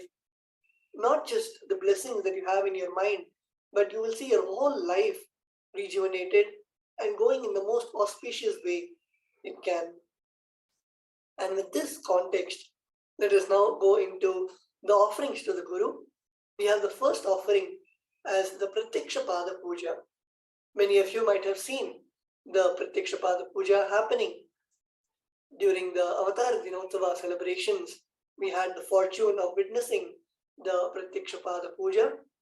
And if you want to offer the Pratyakshapada Puja, if you want to directly offer the puja to the divine lotus feet of the Guru, all of us can comment in the live video and we can go to tiny.cc/Devi-offerings to make our donation. We have the Shastra Pramana, which the meaning goes as the illumining splendor of Devi's toenails dispel the darkness of ignorance in the devotees prostrating at her feet. Her feet defeat the lotus in beauty. In the shloka number 83 of the Saundarya Lahari, which states that the nails have been sharpened by constantly being touched by the crowns of celestial beings who always prostrate before Devi. Tamoguna is darkness. In this stotram, tamas is indicative of ignorance in the minds of devotees, and by constantly prostrating before Devi, their ignorance is removed and they attain knowledge. Offering the Pratyakshapada Puja blesses the Yajaman with all auspiciousness and blessings of the Supreme Pontiff of Hinduism. The next offering that we have, the offerings to the Guru, is the Vastra Seva, the offering of cloth to the Guru. All of us can see the beautiful cloth and ornaments, the Vastra and Abharana that the Supreme Pontiff of Hinduism is adorning. And we have a chance to offer those cloths and those jewelry to the Supreme Pontiff of Hinduism. And let us all not miss this opportunity. On the auspicious celebrations of the Jayanti Mahotsava, the great grand 21-day celebration of the advent of the 45th Jayanti of the Avatar, let us offer our gratitude, our devotion to the Supreme Pontiff of Hinduism in the form of these beautiful offerings. All of us can log on to tiny.cc/offerings to make the offering of our choice. And with that, we come to the end of this beautiful segment where all of us can now see on our screen the 3 steps where you can offer your gratitude to Devi Parashakti and the Supreme Pontiff of Hinduism, where first all of us can log on to tiny.cc/Bhava Samadhi, where we can register for offering to the Sevas. And after that, to make the donation itself, all of us can log on to tiny.cc/Devi-offerings to make the donation online. And after you finish making the donation, you can log on to tiny.cc/Sankalpa 2021, where you can submit the names and the Sankalpa, the blessing request, the conscious resolution that you want to manifest in the form, where you can enter the names of your family members, yourself and your family members, and also which aspect of your life that you would like to manifest.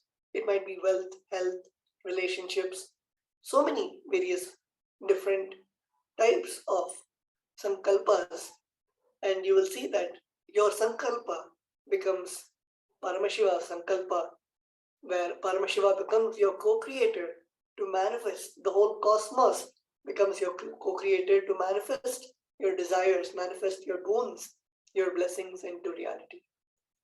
And with that, we come to the end of this wonderful segment.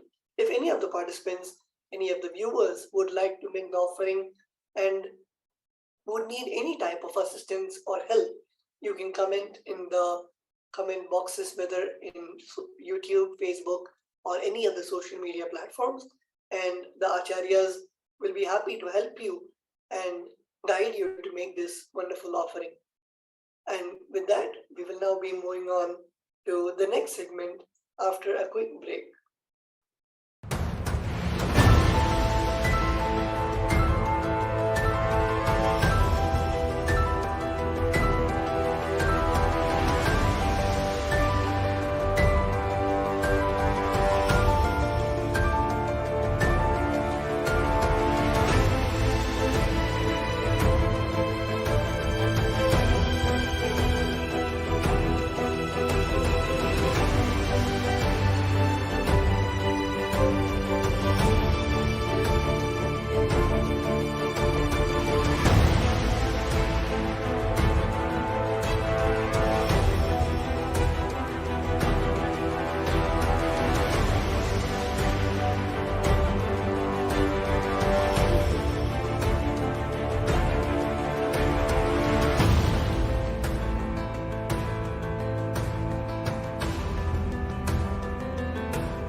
Yes. Yes. So welcoming all of you back to this segment before the Darshan of the Supreme Pontiff of Hinduism, of Devi Parashakti. So for the last segment, we will be going through the glorious past of on this day of the 4th January. So again, a segment where we cover the various forms of activities and contributions that the Supreme Pontiff of Hinduism has been doing, what he has offered to humanity in the last 20 years of his public life. So the first day that we'll cover will be in 2005, on the 4th of January. The Supreme Pontiff of Hinduism gives this course in Jain Public School in Tamil Nadu. So in the early days of Swamiji, his activities in Tamil Nadu, in the various parts of Tamil Nadu, Swamiji used to give public talks, and in these public talks, there was, as you guys can see in the pictures below, a huge amount of attendees. So Swamiji used to do a lot of satsangs and open public talks where a lot of people used to attend. That was something that was very specific even in those days.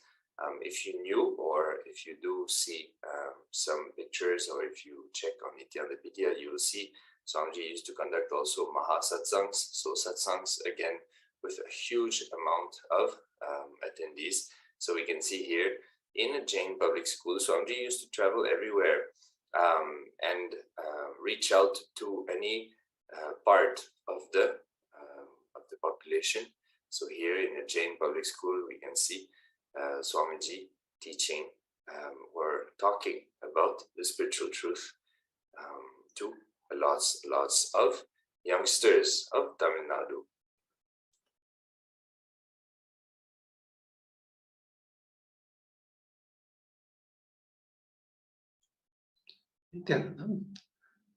As beautifully pointed, Bhagavan gave so many massive Mahasatsangs. We have seen people up to 50,000 capacity, and Bhagavan giving discourses and initiating people, and not just Hindus, but even the Jain. Bhagavan decoded the Jain sutras. Mahavir Jain, and his all these Jain sutras and different Hindu sampradayas. He explained the deep secrets and all that, and the incarnation has come alive to revive 10,000 sampradayas, out of which only 2,000 sampradayas are just barely surviving. And if we don't use the conscious solution as Avatar incarnation, His Divine Holiness Supreme Pontiff of Hinduism, in yesterday's address, he told the whole entire world that now we need to look at conscious solutions, and the temple technology is one of the best conscious solutions, as explained by His Divine Holiness in last couple of glimpses which we have revealed, how he explained the importance of the Hindu technology and the temple technology. And he also this is the various, he visited to various temples in Varanasi in 2006, and this is the main temple in Varanasi, and he's offering the Abhishekam there, and how the ritual worships are to be done, and is showing the world what context it needs to be done, how it needs to be done, and reviving that whole technology. So 4th January 2007,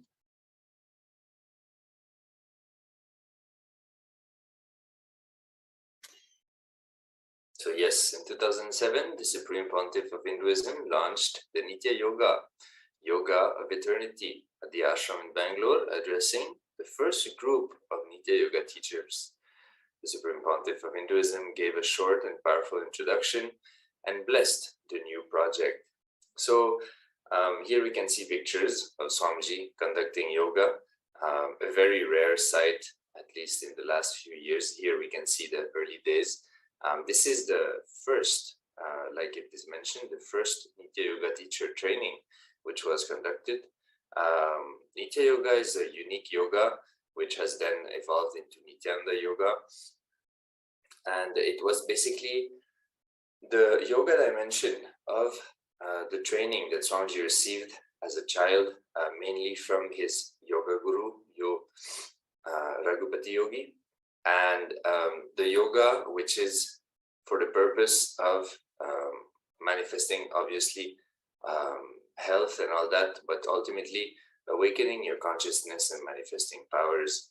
So here we can see young Swamiji, young Supreme Pontiff of Hinduism, conducting the yoga class and supporting the attendees, training them for them to take the responsibility of bringing the science of Nitya Yoga, the yoga of eternity, to the world, enriching people and helping people to raise their consciousness and manifest a better life for themselves. So again, amazing pictures, seeing Swamiji going through the students who are learning the Nitya Yoga.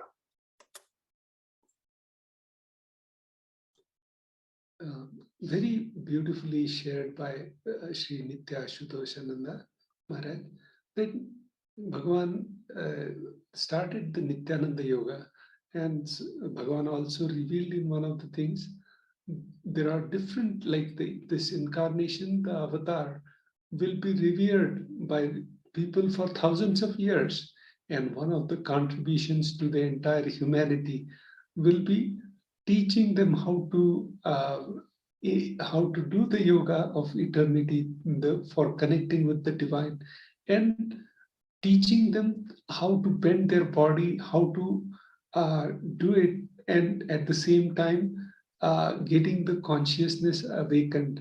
So he will be known to the humanity as one of the best yoga gurus, and so that will be revered for thousands of years, and that's what. And this is just the seed in 2007, and as Ashutosh Maharaj mentioned, his guru Raghupati Yogi, and how he trained the incarnation, the avatar, from age 3, and how to, with just one hand, he had to climb all the pillars of the, you can read the autobiography of Yogi, you can see in the Nityanandapedia how Raghupati Yogi, his yoga guru, he trained Swamiji to just climb all these pillars with one hand, and in Tiruvannamalai, the divine temple town. So now the next.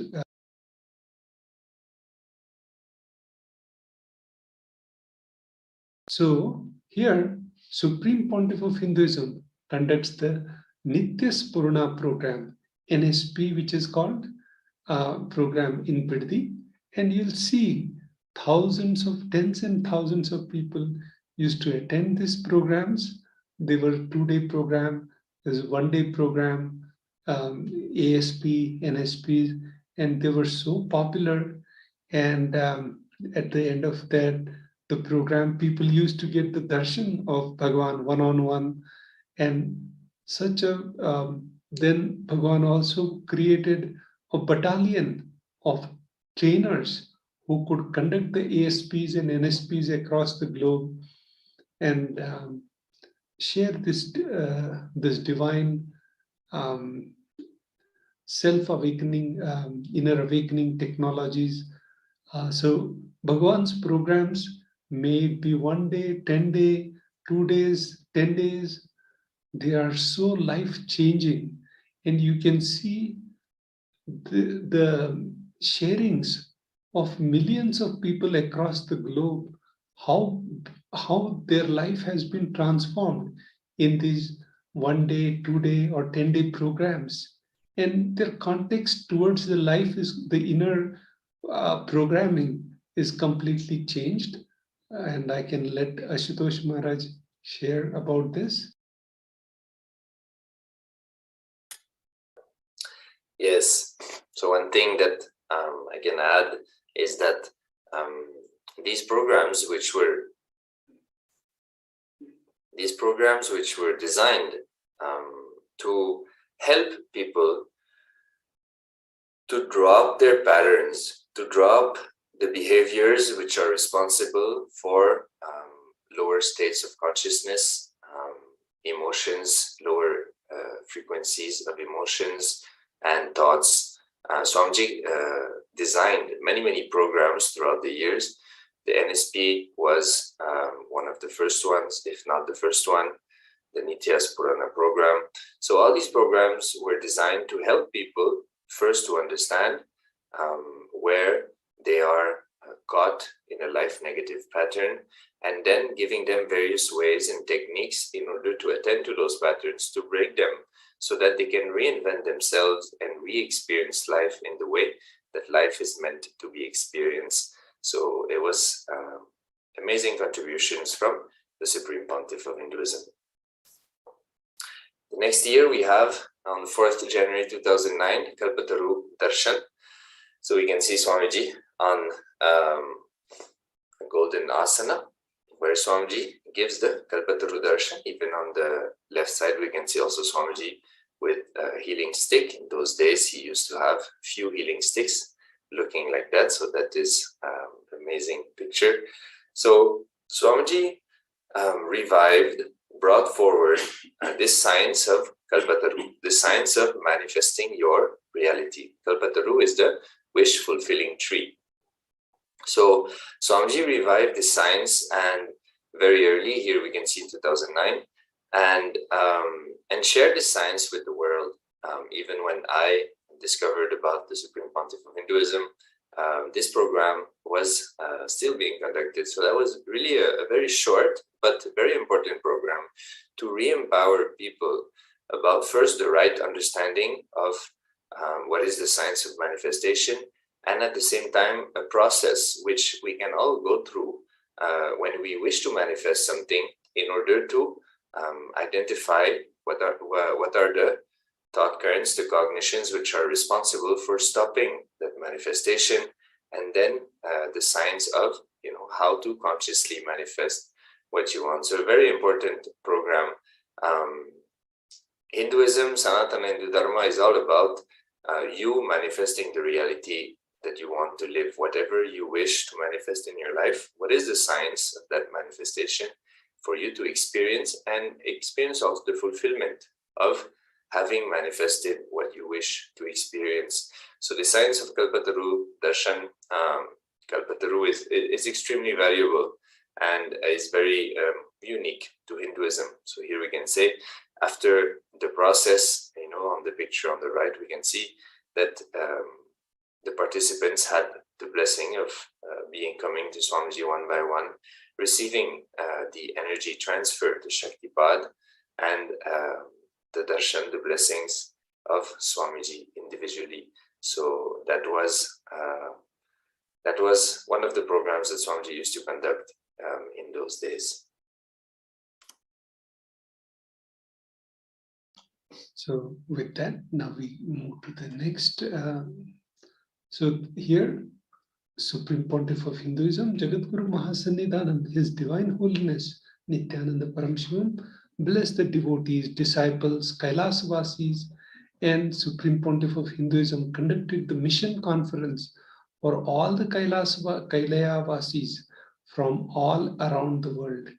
As you know, in 2010, we already had the two-way video conferencing system where thousands of centers across the globe were all connected, and His Divine Holiness used to give guidance to the mission, the Nithyananda mission, our Sangha, and he used to bless the devotees and disciples, and he had the the Sri Mahant, the SMKT order created so that people can be part of this divine mission across the globe from wherever you are and contribute to the humanity. So now the next year is January 2011. So in 2011, we have yet another breathtaking discourse by the living enlightened master, the living avatar of Paramashiva, as per Hinduism. The Supreme Pontiff of Hinduism describes about aparigraha, non-possessiveness, as the key to exist. He describes in this limb of Ashtanga Yoga in great detail and gives profound truths based on quantum biology, quantum physics, biomemory, and muscle memory.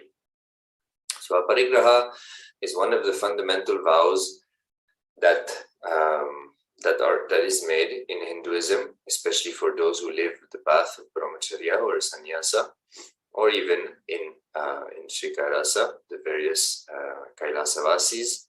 Aparigraha is the decision to live with minimal things, whatever is required. So Swamiji was sharing that everything which we possess and which we do not use on a regular basis is a weight on our consciousness. So being aware of what we need to be able to perform the responsibilities that we have taken up, identifying what is needed and using that, not getting anything more, not getting anything less.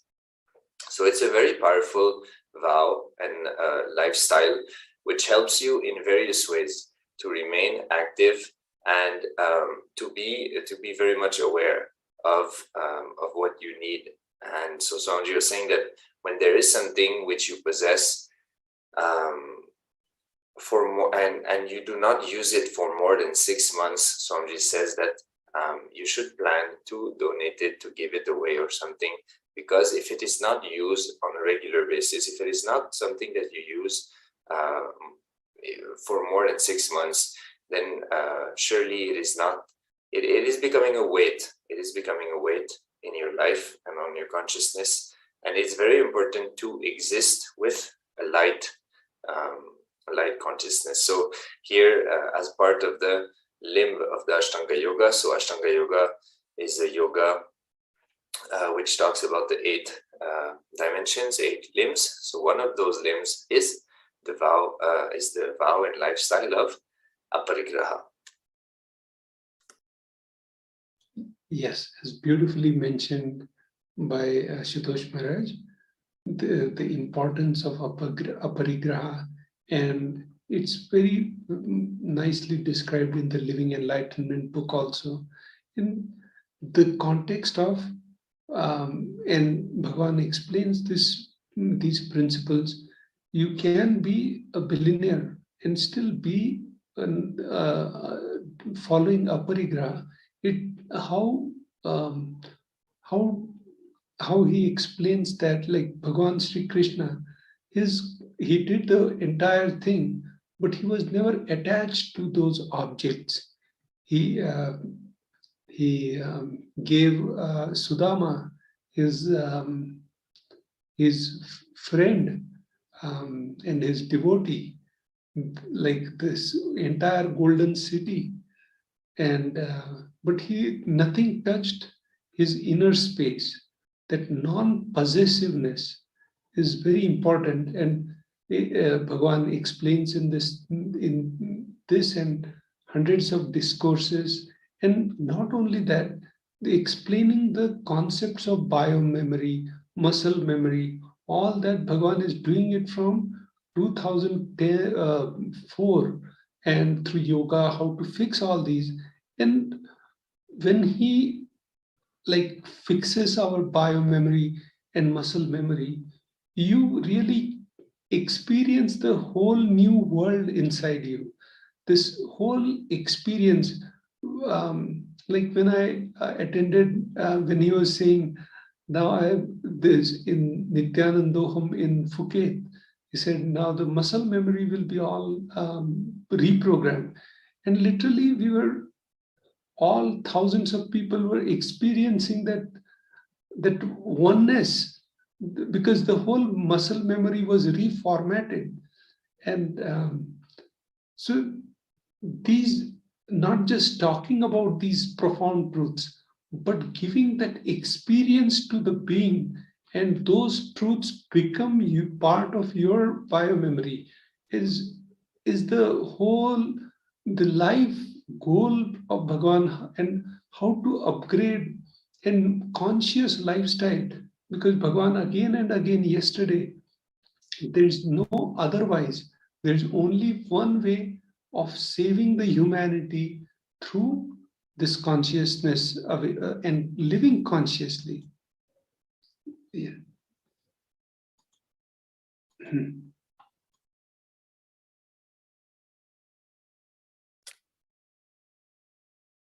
So with this, I will just take a short break and we'll be right back for the further years of the glimpses of the past, glory of the past.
Yes.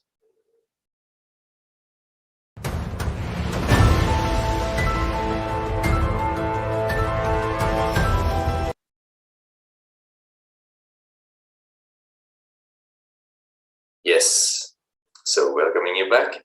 So going on to the next year, 2012, 4th of January, as we saw, as we've been seeing in the last few days, this is a time where there used to be a big cyclone crisis due to cyclones in various parts of India.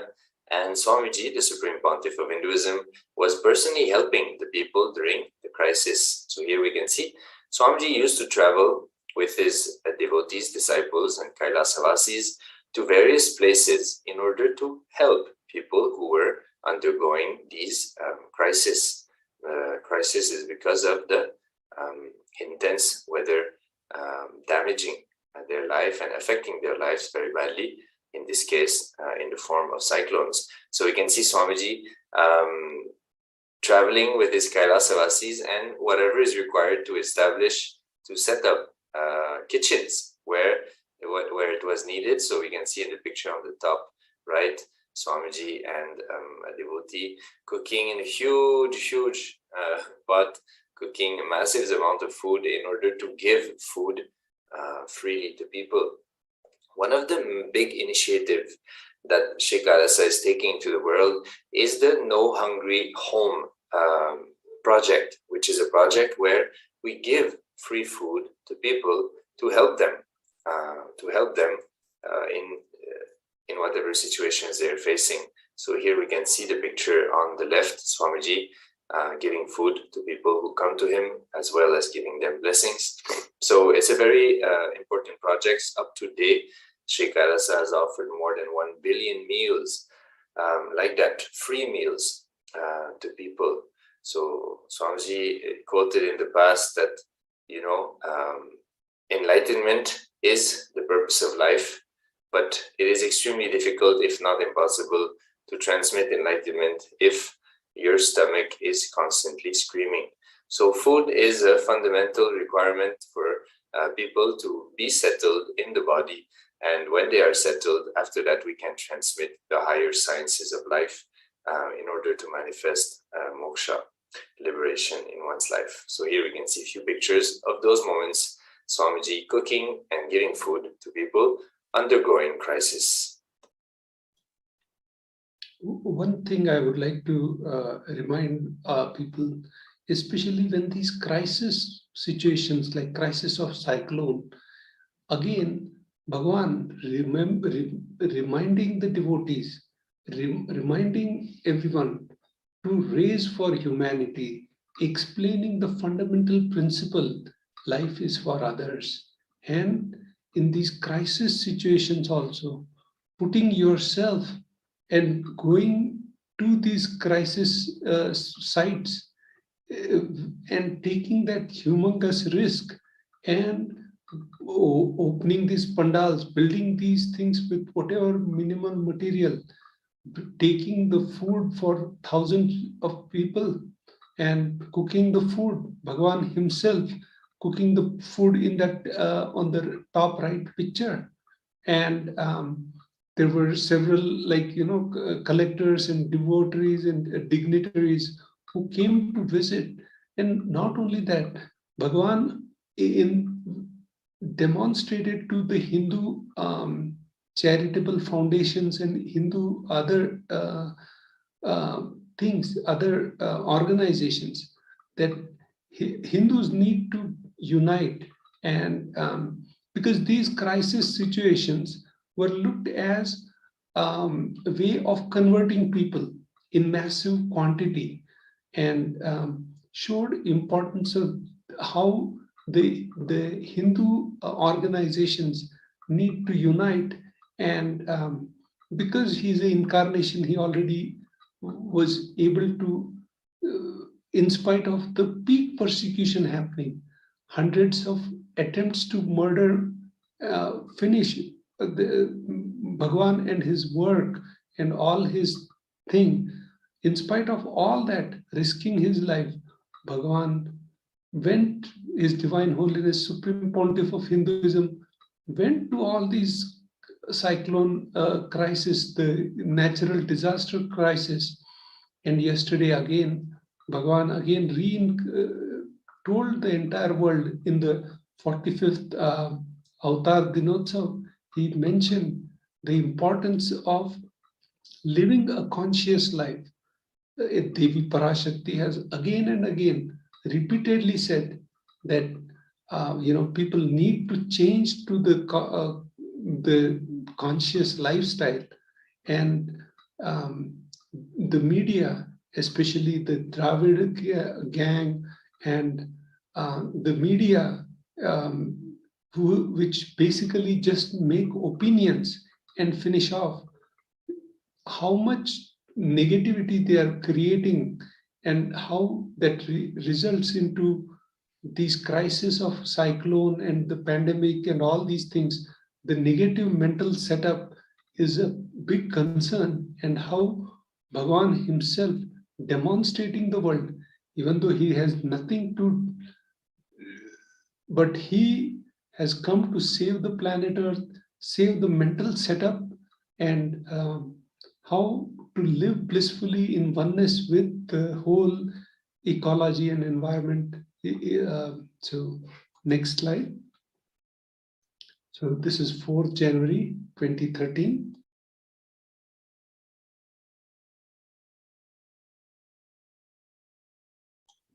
So Supreme Pontiff of Hinduism, Jagadguru Mahasannidhanam, His Divine Holiness Nithyananda Paramashivam, bless the devotees, disciples, Kailasvasis, and accepts the Pada Puja.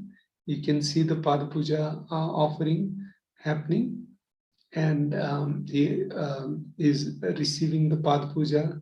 And devotees across the globe, when they come for the large darshans, they will bring their like this page or pages, or whatever boons and blessings they want. Because when you go in front of Bhagavan, you forget completely what you want. So Swamiji used to say, take a paper, write whatever your wishes are, all that, and then he would go through that, and he would give the solution to the devotees and boons, blessings, whatever they want. And he become the cosmic co-creator and fulfill their desires, devotion, all that. So here now, Bhagavan, just yesterday, with his compassion, after 3 years, Bhagavan said that now these programs are going to start, and one of the offerings is going to happen. You're seeing the Paramashivoham live trailer, and now we can start experiencing and how Bhagavan changes one life at a time, one being at a time, transforming from aham to Paramashiv, aham to directly to Paramashivoham. And so those programs are now starting, and so we are so blessed, and that's happening in this 2022.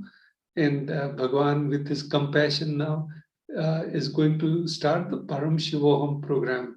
So the next slide is 4th January 2014.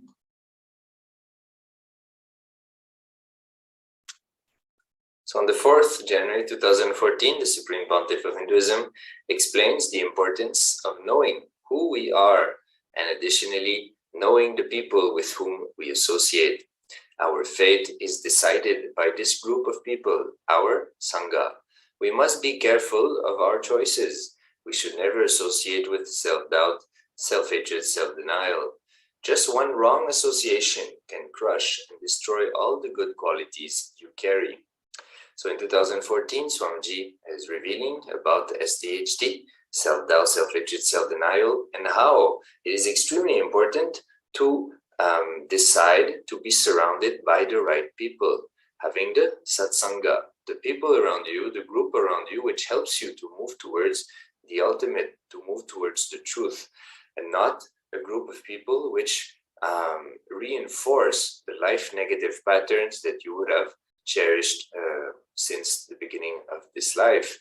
And so it's very important to have the right surroundings, as the surroundings are constantly a reminder, an external reminder for you to move towards your goal. So being surrounded by the right people so that you stop cherishing self-doubt, self-hatred, self-denial is extremely important. And Swamiji revealed about that on this day in 2014. If you go on Nithyananda, you would find more about this. So inviting you all to check Nithyananda. So yes, very important. The conscious decisions we make, the people we decide to associate ourselves with, is not something trivial. It is something of the highest importance, and these decisions should be made with the highest level of understanding, and they should be made consciously. So beautifully Bhagavan explained, and Ashutosh Maharaj also re-emphasized. And there's a beautiful verse Bhagavan explains from Bhaja Govindam, where Satsangatve Nisangatva Nisangatve Nirmohatvam Bhaja Govindam Govindam Bhaja Mudamate. So he explains the importance of Satsanga, being in the right company, and we must be careful of our choices. And just one wrong association can crush and destroy all good qualities we carry.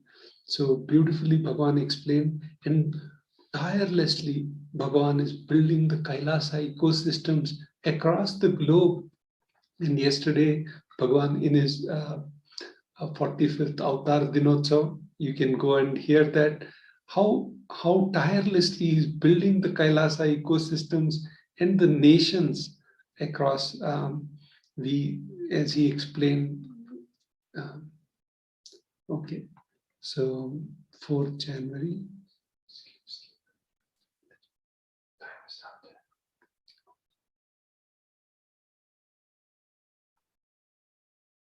So you can see these videos on Nithyananda. We'll move to the next slide.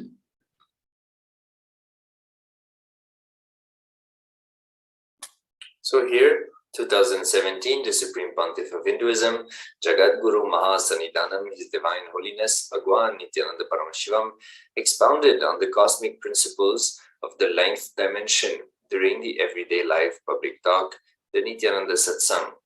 During the live public address titled Manifesting Powers of the Length Dimension, Nithyananda disciples initiated to solve any equations. The Supreme Pontiff of Hinduism entangled the Nityananda Yogam delegates with the length dimension and revealed the differences between the length, breadth, and depth dimensions.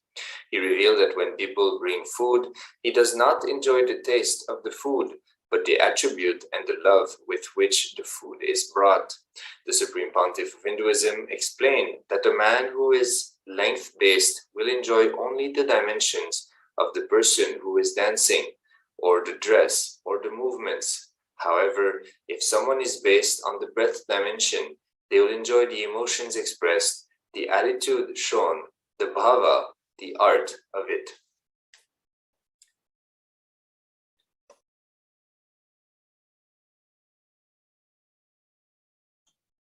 So here, 4th January 2018, Supreme Pontiff of Hinduism, along with the Padayatris, and blessed all of them individually. So Padayatris means these people who are doing the Padayatra from Tiruvannamalai, 200 kilometers away, and walking all the way to Pirthi, Bangalore, for coming for the Avatara Dinotsava, and they walk back from on the return journey after the celebrations of the Brahmotsavam, and then they carry the Gurumudi with them and all these things, and Bhagwan himself, with his compassion, walked with all these delegates for many kilometers, and so you can see that here. So 4th January 2019.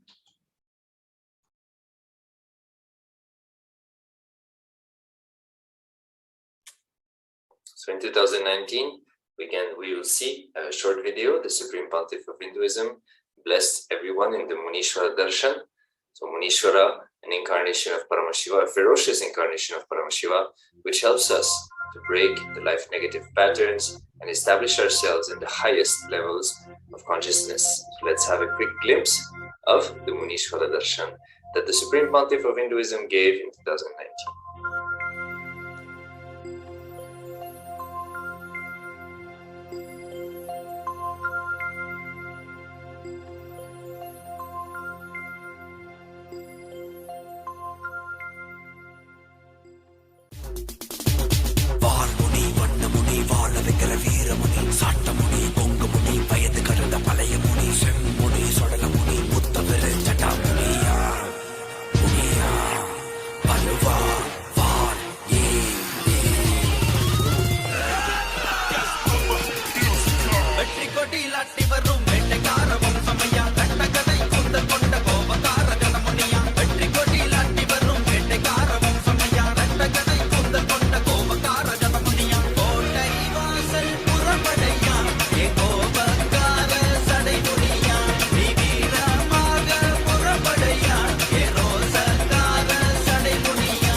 Nithyananda, as we just saw that beautiful glimpse in 2019, Sanatana was also part of this Paramashivoham program, and how Bhagavan, he gave that darshan, and that just shook the entire thousands of people across the globe.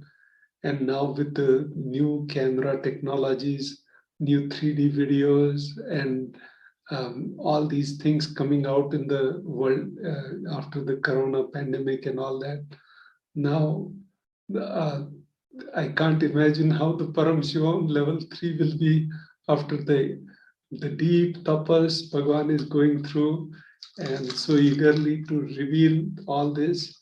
So glad that this Paramashivoham 3 is coming. And so Supreme Pontiff of Hinduism, His Divine Holiness, explained about pure ahara as one of the fundamental principles of Hinduism, that which not only purifies the future, but purifies the past too. The 5 principles, ahimsa, aparigraha, asteya, brahmacharya, and satya, along with the three gunas, rajas, tamas, and sattva, were explained, and the 14th shloka of Bhagavad Gita was read. So His Divine Holiness concluded by giving diksha into power manifestation, and such a powerful power manifestation was happening. And so these very important principles which we have completely forgotten, and how Bhagwan, like I personally can vouch for it. My life before meeting Bhagwan was, I only knew one mantra in life, Dollaraya Nama. I was always how I can make millions of dollars more, and how millions can become billions. And I had an IT consulting company and all these things. And it was all me and mine, my family, my kids, my this, my that, all that. But after connecting with Bhagavan, the entire globe has become Vasudhaiva Kutumbakam. And it's not like I have forgotten, so this ahimsa lifestyle, after Bhagavan gives this initiation, it just becomes, you are enjoying the oneness with every being in cosmos. And even the mosquitoes coming and sitting, he also, hey, how are you? And he will sing a beautiful ringtone and wake me up in the morning. So that blissful existence, the 3 gunas, rajas, tamas, sattva, are explained in the earth goddess, the Bhuma Devi. When I wake up, it automatically makes me bow down to her, and I'll sing the mantras and invoke her, and I will pray her, and gratitude just overflows from the body. And 14th shloka from Bhagavad Gita, like all these. So this all, just be part, experience this Paramashivoham, this program which is coming up. Register, give a breakthrough to yourself and see how, let Bhagavan just give your 10 days or 21 days, whatever you have for this upcoming program, and be ready for the transformation. I have received that, I have experienced that, and it has transformed my life. It has expanded my thinking from just me and mine, from aham to Shivoham, Paramashivoham, and what Bhagavan wants us, that each being be part of that, get that experience, and you be the spark to millions. I'll let Ashutosh Maharaj comment.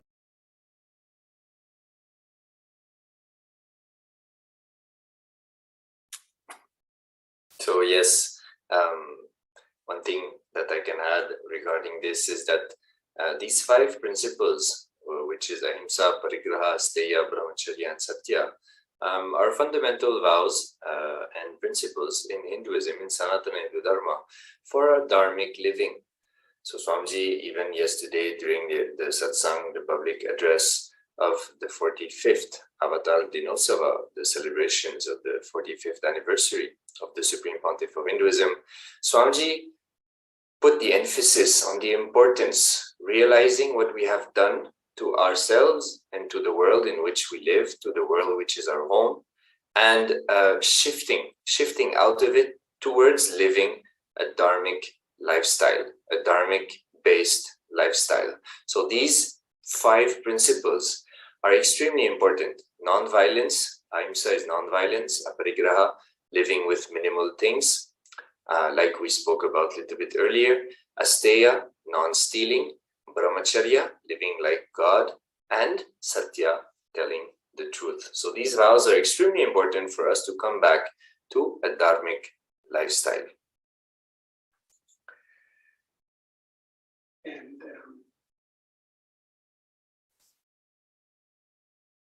So finally, 2021, on the 4th January, the Supreme Pontiff of Hinduism, Jagadguru Mahasannidhanam, His Divine Holiness, Bhagwan Nithyananda Paramashivam, expounded on the cosmic principles of Kailasa during the everyday public talk, Nithyananda Satsang.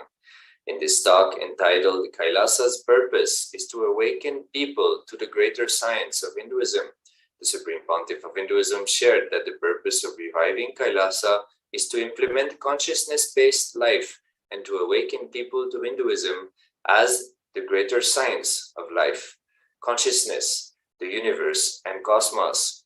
He explained that every time a Hindu is diluted or converted, the world is losing spiritual depth, along with Hindu territory. The Supreme Pontiff of Hinduism declared that Kailasa, the ancient enlightened Hindu civilizational nation with territory, will happen and is happening. He called for all Hindus to wake up to this great responsibility to practice, protect, preserve, and spread Hinduism, Sanatana Hindu Dharma, the greater science of life. So in 2021, Swamiji put the emphasis on reviving Hinduism through Sri Kailasa. So Sri Kailasa is the revival, the only Hindu nation, the first nation of Hindus, and the importance of understanding the science, the greater science of life. Hinduism is not a belief system, it is not a faith, it is simply the greater science of life. And like we mentioned just in the previous slide with the 5 principles, so these principles are the depth of existence.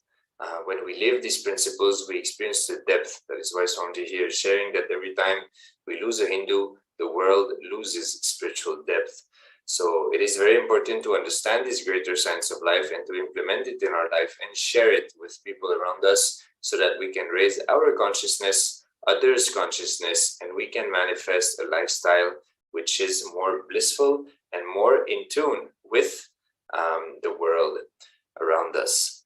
So with this, we're coming to the conclusion of this segment.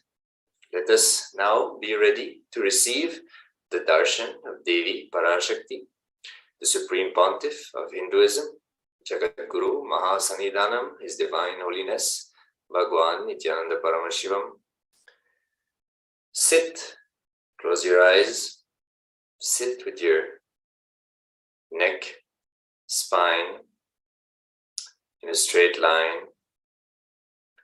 Close your eyes, bring your awareness to your Anandagandha or your third eye. Visualize His divine holiness.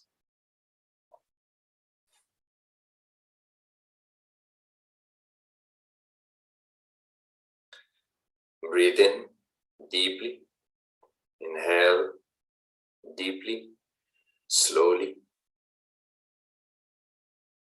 Exhale deeply, slowly. Give vacation to your mind, to your thoughts. Come back to a space of pure, restful awareness, a space of unclutching, a space of zero TPS, 0 thoughts per second.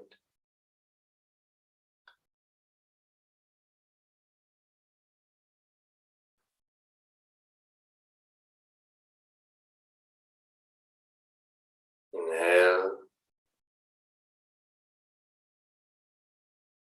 exhale,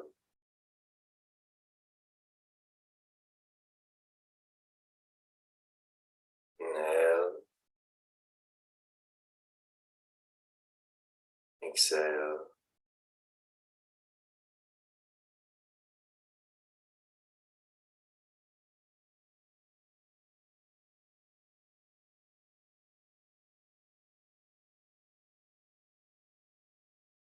Chant internally Mahavakya Om Nithyananda Paramashivoham. Visualize the mantra rotating around the throat chakra, the Vishuddhi chakra. Connect with Paramashiva, connect with Swamiji as the avatar of Paramashiva, 1008th avatar of Paramashiva. Request him to free you from what you do not want to experience and to bless you with what you want to experience. Just be ready to receive His blessings, His presence, His initiation, His words, and the conscious breakthrough He has to offer. He has come down to give you. Be in that receptive space.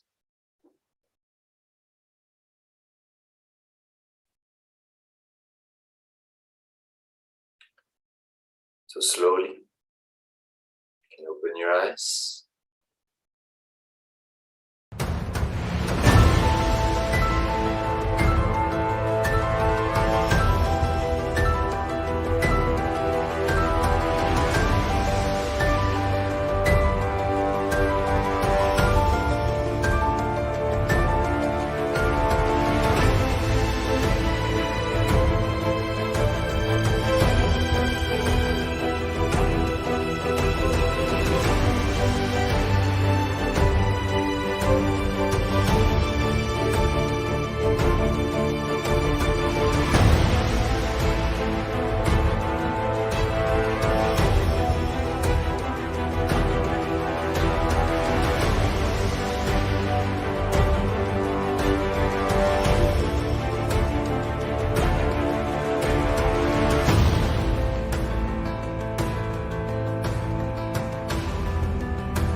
Connecting with the divine with your eyes closed is meditation. Connecting with the divine with your eyes open, is Darshan. Come, let us all now move from meditation to Darshan. Slowly, very slowly, please open your eyes.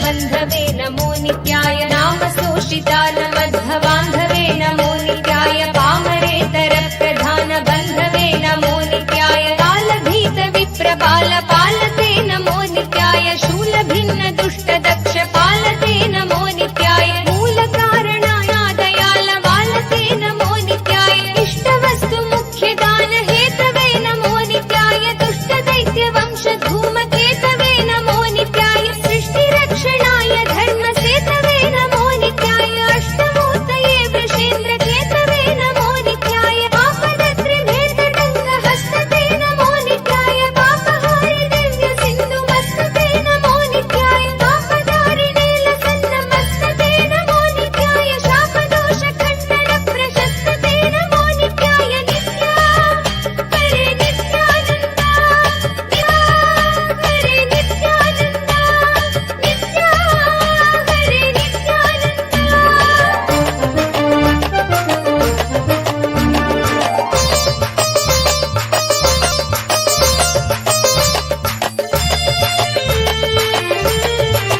Byomkesh Divya भव्य रूपते नमो नित्याय हेम मेदिनी धरेन्द्र चापते नमो नित्याय नाम मान हृद्दुरापते नमो नित्याय ब्रह्मगेन्द्र कुण्डल प्रसिद्धते नमो नित्याय ब्रह्मणे प्रणीत वेद पद्धते नमो नित्याय जिह्व काल देक दत्त पद्धते नमो नित्याय कामनाशनाय शुद्ध कर्मणे नमो नित्याय सामगान जायमान शर्मणे नमो नित्याय सामजासुरांग लब्ध चर्मणे नमो नित्याय जन्म मृत्यु घोर दुःख हारिणे नमो नित्याय चिन्मयैक रूप देह धारिणे नमो नित्याय मन्मनोरथावपूर्तिकारिणे नमो नित्याय सन्मनोगतरे नित्यानन्दा नित्या हरे नित्यानन्दा नित्या हरे नित्यानन्दा नित्या हरे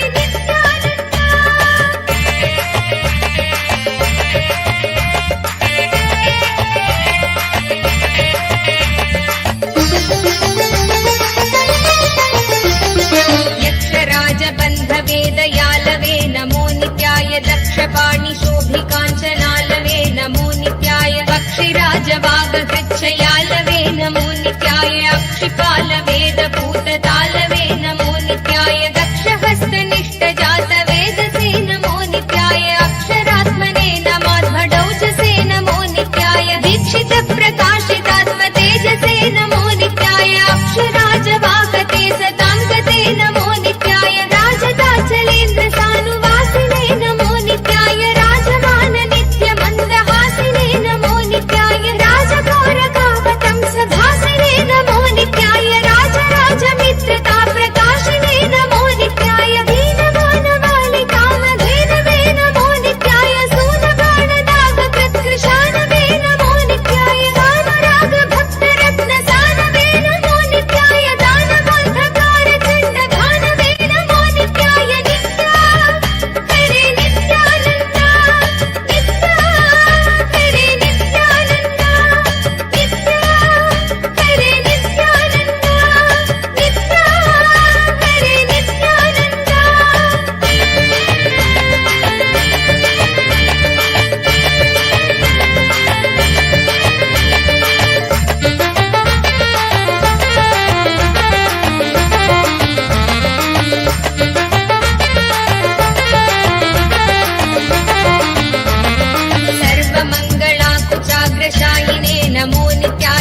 नमो नित्याय सर्वमन्मनोज भङ्गदायिने नमो नित्याय लोकभक्तितोऽपि भक्तपोषिणे नमो नित्याय माकरन्द सारवर्षि भाषिणे नमो नित्याय एकबिल्वदानतोऽपि दोषिणे नमो नित्याय नैकजन्म पापजाल शोषिणे नमो नित्याय सर्वजीवरक्षणैकशीलिने नमो नित्याय कीर्तनप्रियाय भक्तकालिने नमो नित्याय दुर्विदग्ध दैत्य सैन्यधारिणे नमो नित्याय शर्वरीशधारिणे कपालिने नमो नित्याय वामनोज्ञ देवते नमो नित्याय देहि मे वरं सिताद्रिगेहते नमो नित्याय मोहितर्षिकामिनी समोहते नमो नित्याय स्नेहितप्रसन्नकामदोहते नमो नित्याय नित्या हरे नित्यानन्द नित्या हरे नित्यानन्द नित्या हरे नित्यानन्द नित्या हरे नित्यानन्द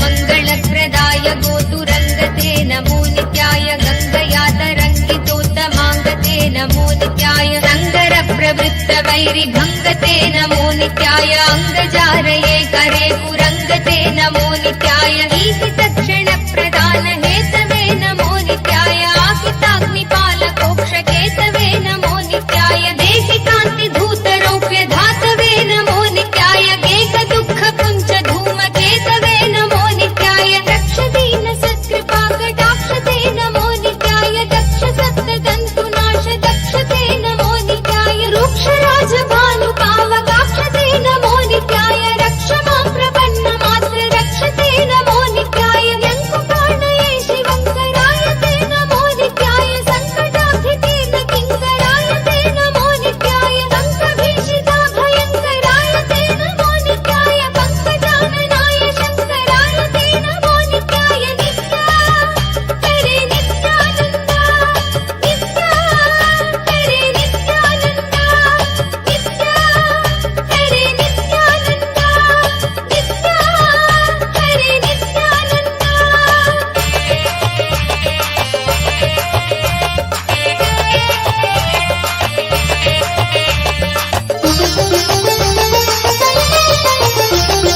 कर्मपाशनाश नीलकण्ठते नमो नित्याय शर्मदाय वर्य भस्मकण्ठते नमो नित्याय निर्ममर्षि सेवितोपकण्ठते नमो नित्याय कुन्महेन तीर्णमद्विकुण्ठते नमो नित्याय विष्टपाधिपाय नम्र विष्णवे नमो नित्याय शिष्टविप्रहृत्कुपाचरिष्णवे नमो नित्याय इष्टवस्तु नित्यतुष्ट जिष्णवे नमो नित्याय कष्टनाशनाय लोकजिष्णवे नमो नित्याय अप्रमेय दिव्य सुप्रभावते नमो नित्याय सत्प्रपन्न रक्षण स्वभावते नमो नित्याय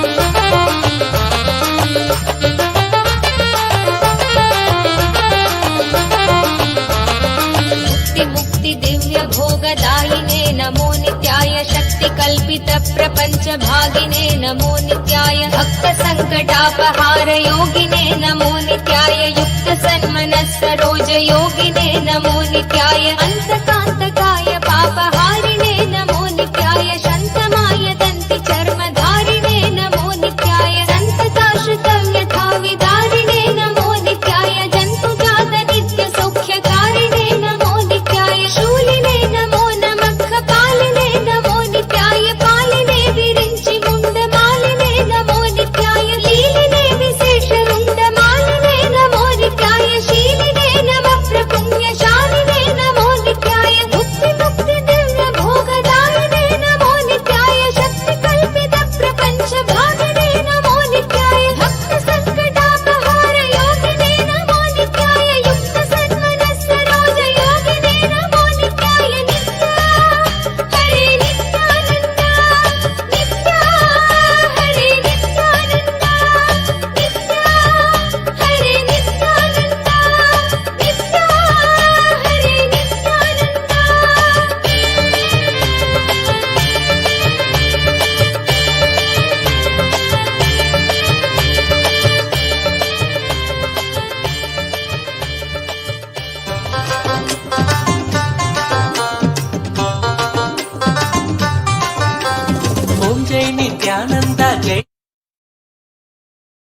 ॐ नित्यानन्देश्वर परमशिवसमारम्भाम् नित्यानन्देश्वरि पराशक्तिमध्यमाम् अस्मदाचार्यपर्यन्ताम् वन्दे गुरुपरम्पराम्.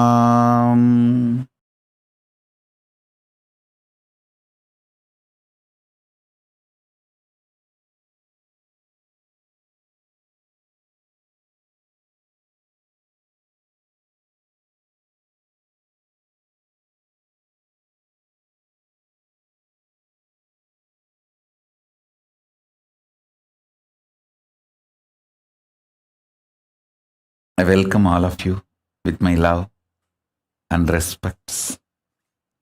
I welcome all the devotees, disciples, Samajis, Satsangis, Shri Mahants, Mahants, Tanidar Kotari, visitors, viewers, everyone sitting with us all over the world. I welcome all of you with my love and blessings.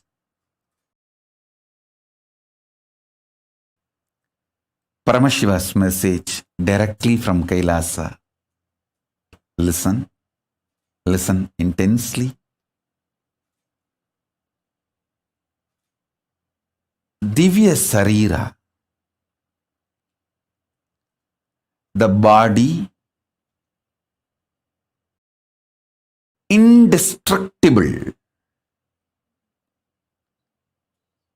effulgence, which is inside all of us. Please understand, this Divya Sarira is the core component of all of us. There is no person who does not have Divya Sarira. Everyone has a Divya Sarira. How much ever you think you are good or bad, you think you are God or demon, whatever you think, you have a Divya Sarira. That Divya Sarira strengthened, energized, inspired by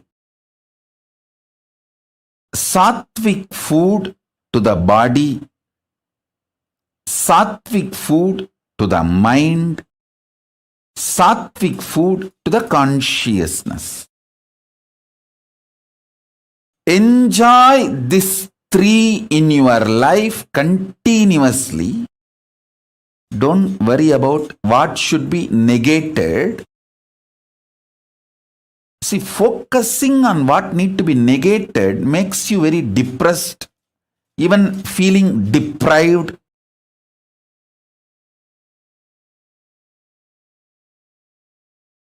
Instead, enjoy what need to be gained. Listen.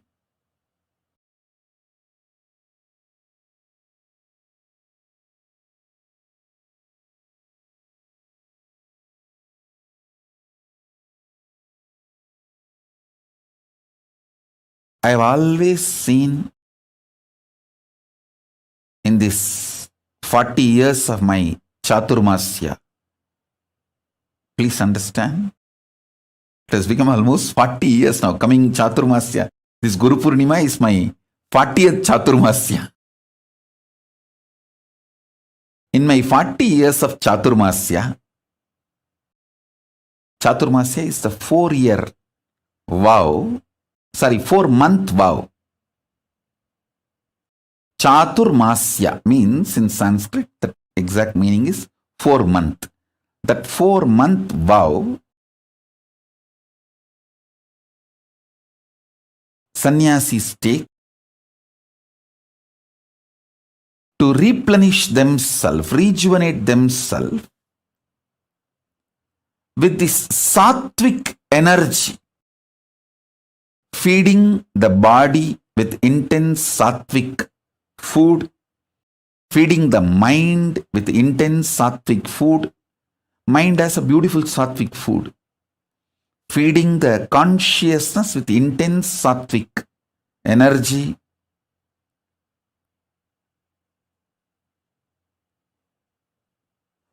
And strengthening the Divya Sarira. The whole purpose of Chaturmasya is that only. These 4 months focused on that strengthening of the Divya Sarira. See, if the Divya Sarira in you, the self-effulgent light body in you, if that is strong, you are an enlightened being. You enjoy best things of the consciousness, your existence. You enjoy the best gifts of your existence. If that self-effulgent Divya Sarira gets more and more covered,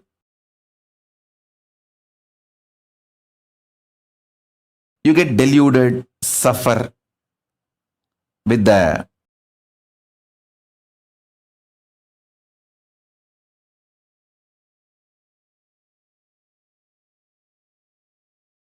external world, delusions, delusion, whatnot, whatever.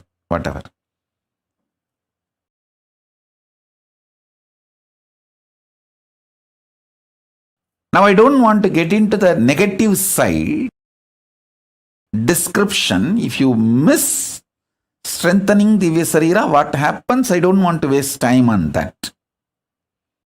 I only wanted to describe how to strengthen the Divya Sarira.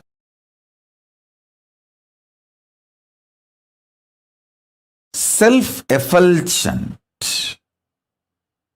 Swayam Prakasa, Sutta Sarira, Daiva Sarira. All of us have.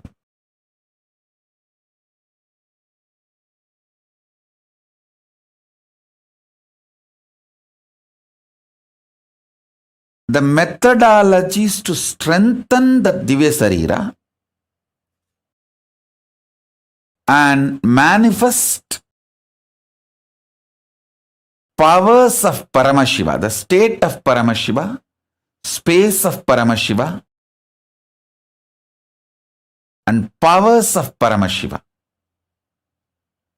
This truth is the message from Paramashiva directly to the whole humanity. Let me explain this truth, this message. Please understand. Yesterday, many people were asking me, Swamiji, in the pre-Satsang, your sannyasis and sannyasinis and whole Kailasa and Sangha is explaining all the persecution you went through and so much of material evidences, facts are presented by them. What they are talking in the pre-Satsang yesterday or last few days, and when you come for Satsang, what you are speaking means what I am speaking and what they are presenting, both are not even connected. Many people are questioning me. Listen, please understand. They are talking about what unconscious human beings have done to us. I am talking about what Kailasa is giving it to all of you. Please be very clear. My work, my responsibility, my focus for which I happened is to bring the greatest gifts from Kailasa. As I said, the ground zero, where decisions are made, where the consciousness is making decisions about the existence. I am straight coming from that space. Straight I am from that space now. So I am sharing what Kailasa, Paramashiva wants to share with you all.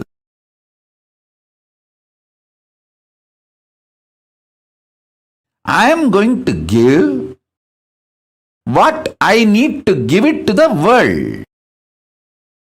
And what my sannyasis are telling in the pre-satsang hosting, it is true.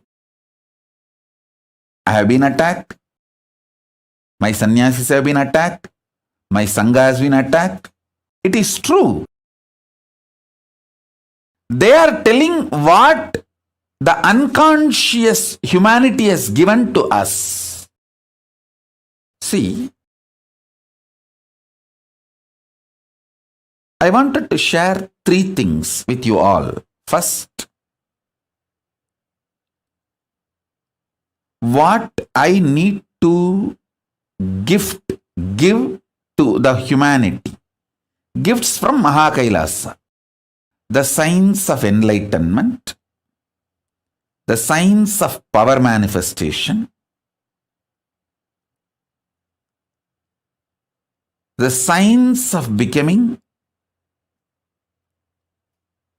superconscious beings.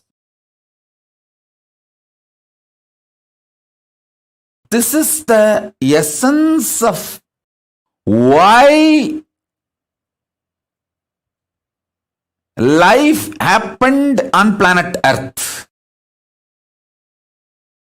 Why living beings happened on planet Earth. My purpose is to give superconscious breakthrough for which living beings have happened on planet Earth.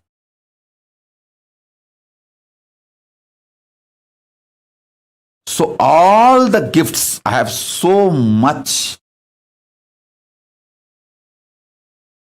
to give it to all of you.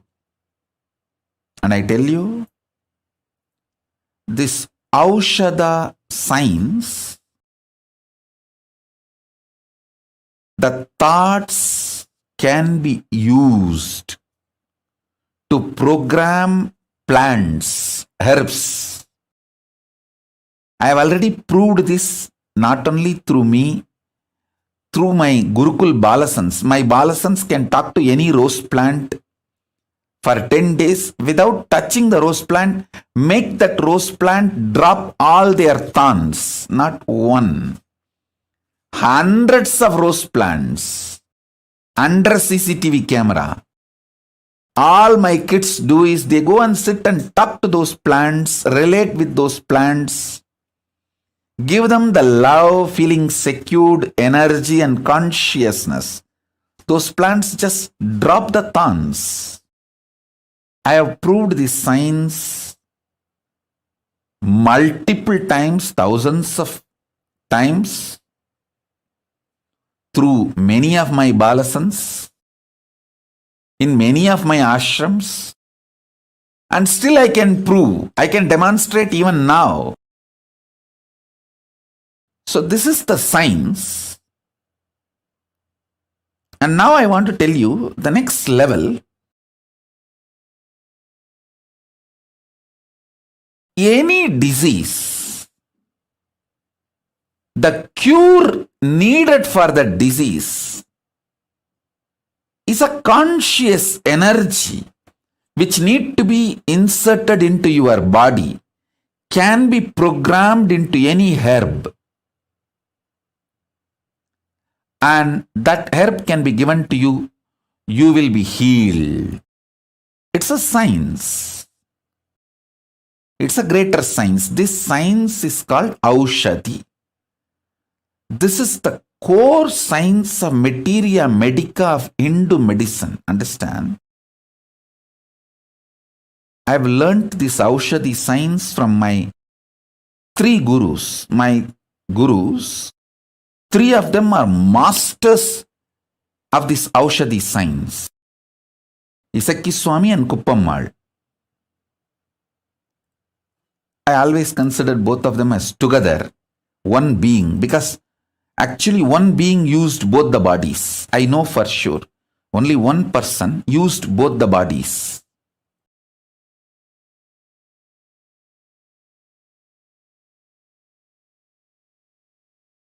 And Raghupati Yogi.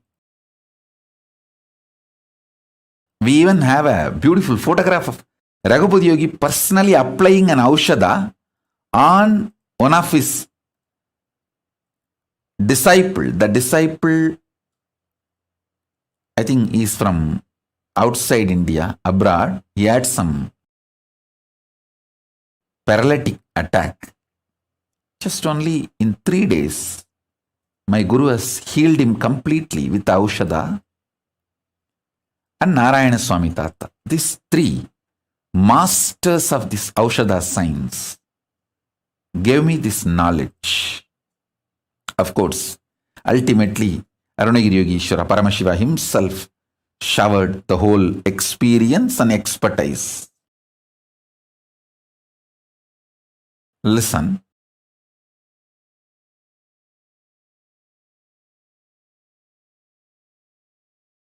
Herbs can be programmed.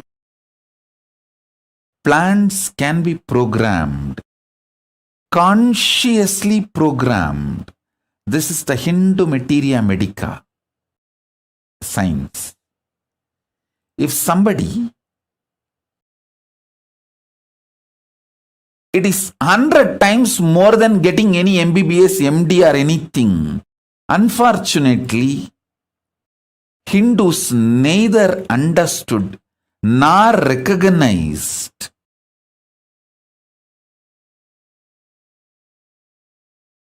due to the continuous persecution done on them, genocide done on them. All the knowledge of the Hindu tradition was destroyed, and even Hindus are made to lose confidence on the knowledge. And after a few generations of brainwashing, even Hindus feel all these are false, and they attack the Hindu gurus who are trying to revive all these great truths. It's like some part of your own body destroying your body, like autoimmune disorder. Hindus have been infected by the anti-Hindu elements with the autoimmune disorder. Part of your own body destroys your body, like HIV virus, this AIDS. That kind of a mental setup has been infused. Consciousness has been infused into Hindus.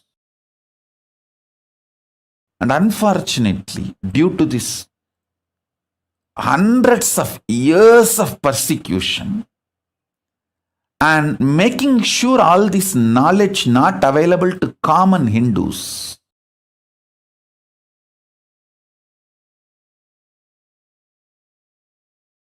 this all made to look like a myth, fake stories, legend, or maybe long before, thousands of years before this science was there, but now it is not there, or it is not possible to revive. All these kind of ideas are inserted into the common Hindus' minds. And anybody who is trying to establish, revive this science is beaten black and blue and destroyed. See, unfortunately, Hindus lost the understanding about this collective integrity. See, if a ship has to stay afloat, all the mechanisms in that ship need to stay integrated. It can be the maintenance engineer or the cleaning staff, captain, all the equipments fixed in the ship, everything, the machineries and all human beings, all of them need to be integrated for the ship to stay afloat. A maintenance supervisor cannot say, I have done my job, but the cleaning staff is not doing his job. What can I do? Anyhow, if the ship sinks, I will not be blamed because I have done my job. If a maintenance engineer thinks he is a fool because when the ship sinks, he is also going to die. Not only he is going to lose his job, he is going to lose his life. Please see the photograph of my Guru, Raghupati Yogi, applying Aushadha on a patient and healing him from stroke. Maybe he had a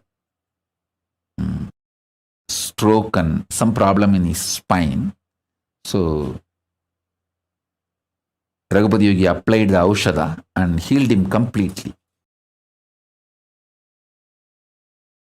I've seen the Raghupati Yogi's love and compassion.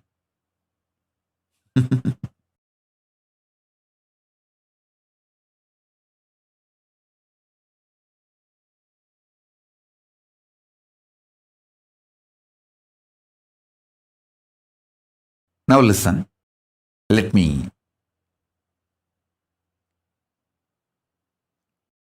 tell you.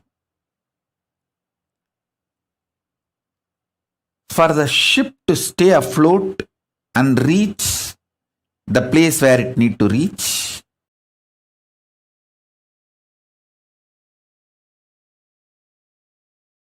everyone in the ship need to be integrated. It's called collective integrity.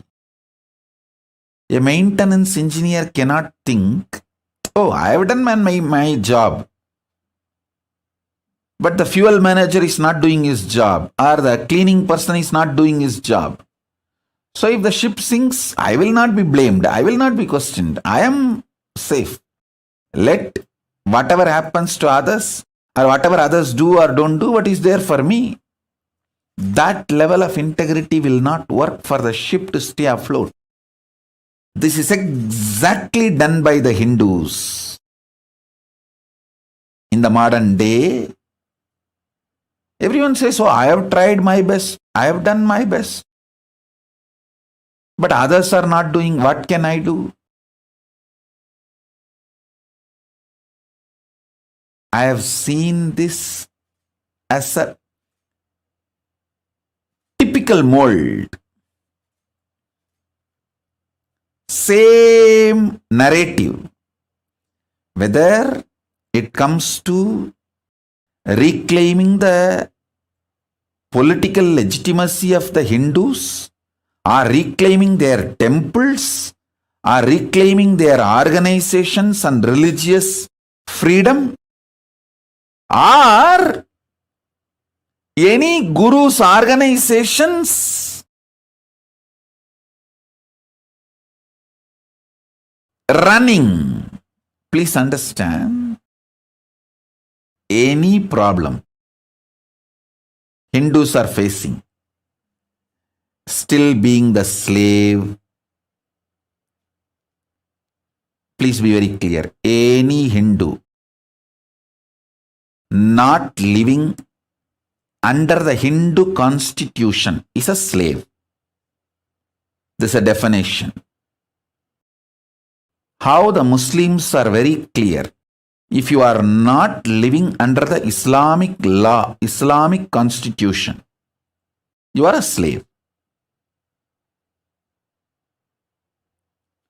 So be very clear. Hindus should understand, if you are not living under Hindu constitution and Hindu law,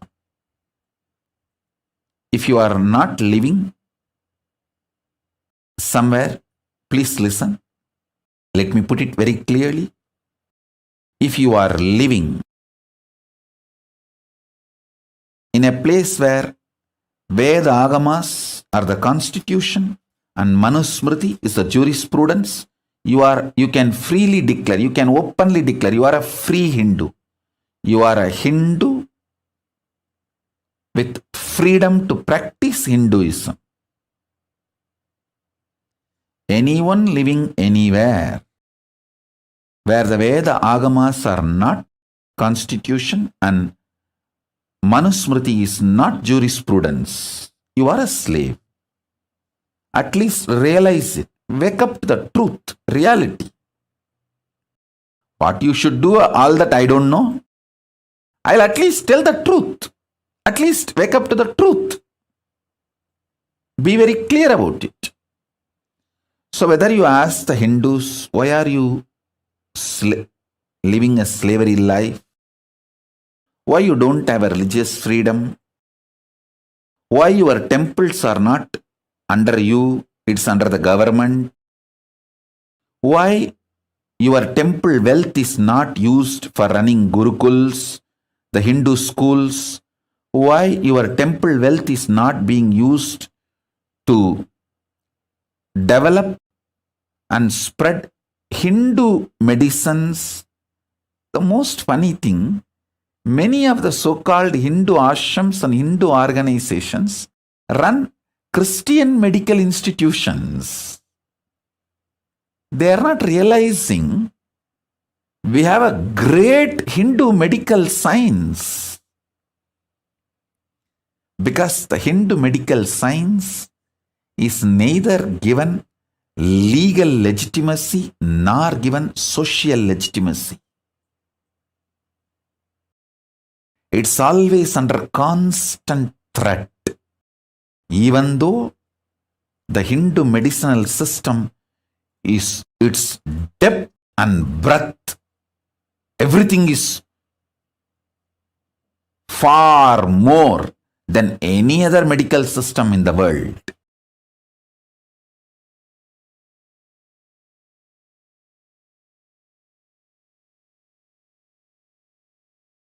"2,000 years before, our guys have performed cosmetic surgery. The Hindu doctors and Hindu medical visionaries like Shushruta, many of the Hindu surgeons,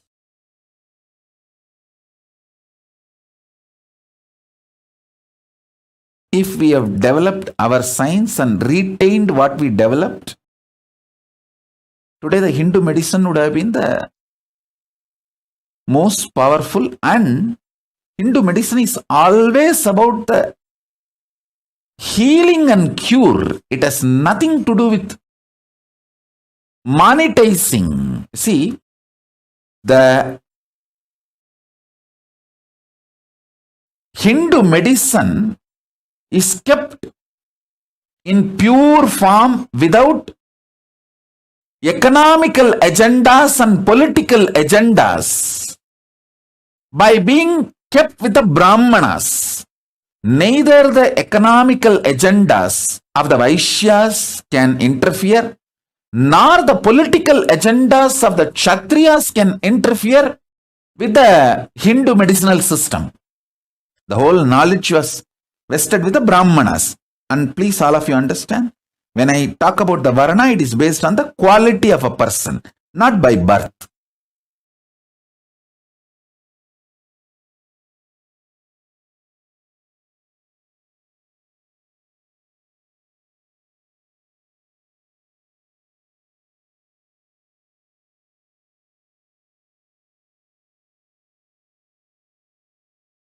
You ask any question to Hindus, why your medical system, Hindu medicinal system is destroyed?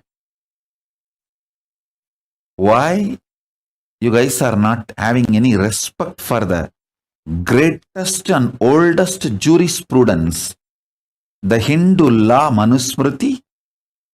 Everyone will have one answer. Oh, I am done, I am doing whatever I can, but others are not doing. What can I do? Exact answer. A maintenance engineer in a ship, if he gives, what will happen to the ship? That exactly same thing is happening to these guys.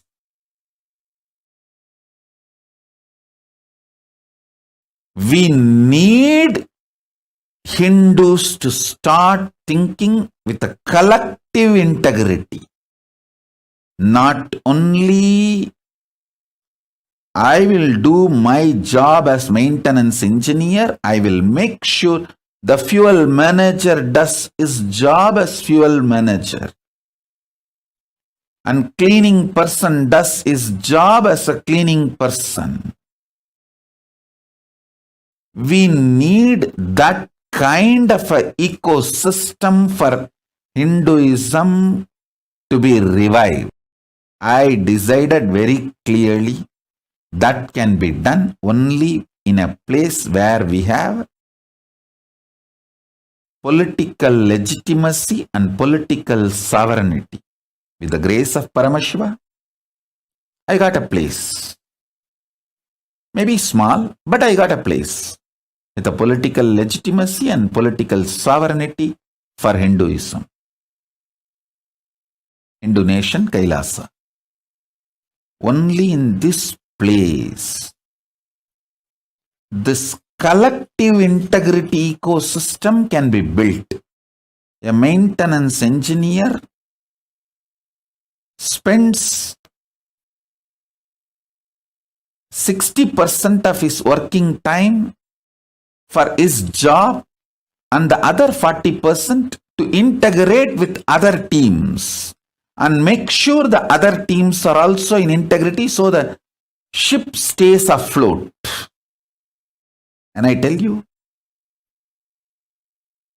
many of my Adinavasis who are still there in Adi Kailasa or in our ashram, or some of the Adinavasis who left, many of them are highly integrated.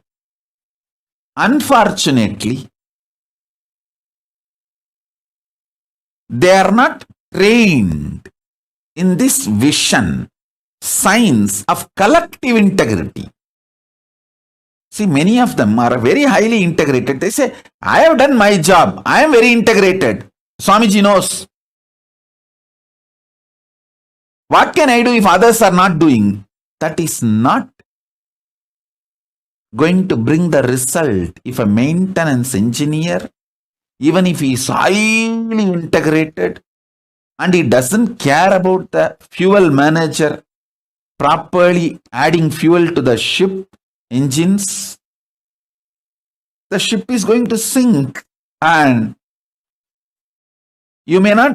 maintenance engineer may not be blamed, but he is going to lose his job and life. Many of the individually integrated people in my Sangha missed this truth. Only with the collective integrity, the ship can stay afloat. If not, you may not be blamed because you have been integrated. But the final result is not going to happen. You are also going to lose your job and life both. Thoroughly understood. Hindus have been beaten too long. And maximum they have the energy only to be individually integrated. They don't have energy to manage the collective integrity. So only the captain has to be responsible for the collective integrity. The collective integrity, education and evolving a structure with a collective integrity. For reviving Hinduism, we need a place with a political legitimacy and political sovereignty. With the blessings of Paramashiva, Ganapati, Kalabhairava, all the gods and goddesses of Kailasa, Bhuma Devi, we got a place for Kailasa with the political sovereignty and legitimacy. We have a place. More than one place, actually. We have a place now, more than one place.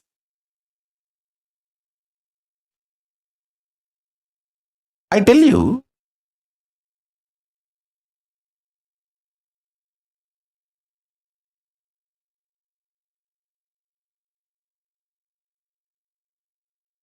I have to do it. I cannot waste time in blaming, in cursing. I don't have time for that. I am already 43. I have to do it. Of course, the grace of Paramashiva, we did it. We have a place now. The base is ready. Now the collecting the individuals and organizing. Even now I can see I have amazing individuals who are so highly dedicated and integrated to me. I can name every one in front of me. If you see the integrity of Ma Divyananda, she is equivalent to a Nayanmar. Push Murugai and Saras Murugai. Sumati, Ma Parameshwara, Karunananda, Ma Paramananda. I can go on reading everybody. I tell you, I never praise Ma Pranapriya, her integrity. If I need a kidney, I don't need, I will never need, I am very healthy and I am going to live a healthy life. I am giving you, for example, if I need a kidney, I will take only from Ma Pranapriya, because she will not even repent 1 second, oh, I gave my kidney to Swamiji. That kind of integrity. But this individual's integrity will not be enough. We need collective integrity.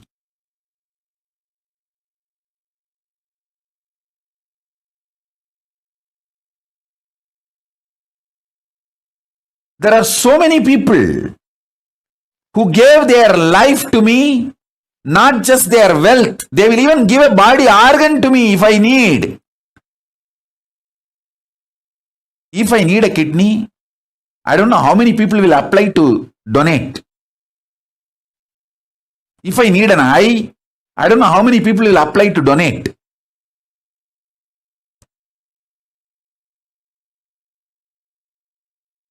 I have such highly integrated, dedicated, devoted people. But unfortunately, none of them understand that it is a collective integrity which is needed to make Kailasa successful. Not just individual integrity. Everyone is so happy and satisfied and fulfilled. I am individually integrated to Swamiji. Hey, that is not enough.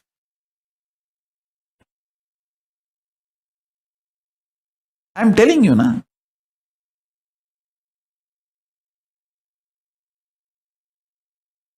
Pushp and Saras Murugai, I am giving you an example. Saras Murugai and Pushp Murugai, they gave all their wealth to me. Sarvavari Tyagis, not even 1 second they even felt did they do right or wrong?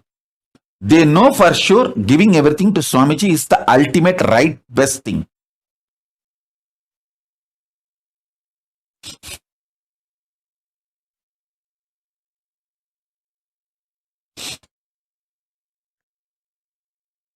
As I told, if I take a kidney from Ma Prana Priya for me, not even 1 second she will repent or think, or she will not even have a second thought. Did I do right or wrong by giving my kidney to Swamiji?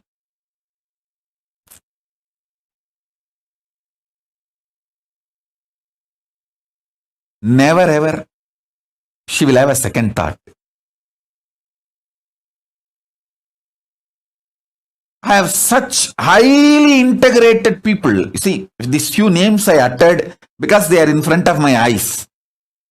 And I have long list the names I have not uttered.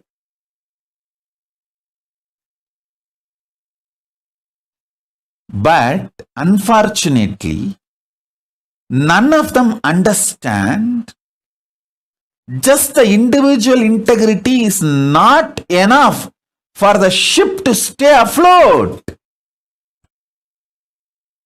It is collective integrity that is required. Pranapriya will not have any problem to give her kidney to me. She will not even have a second thought. But she cannot go for rounds all over the campus and make everyone work and keep everyone's integrity. Because she doesn't understand. It is collective integrity that keeps a ship stay afloat.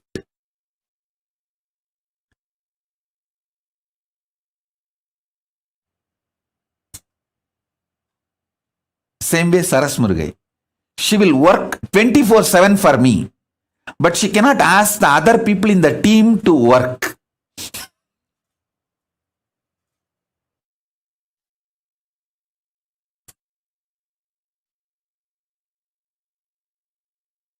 I tell you, this is one of the biggest curse Hindus are suffering. Everyone feels, oh, I am integrated, I will do what I need to do. Others are not doing, what can I do? It is captain's responsibility in making collective integrity happen, everyone to be integrated, not mine. Sometimes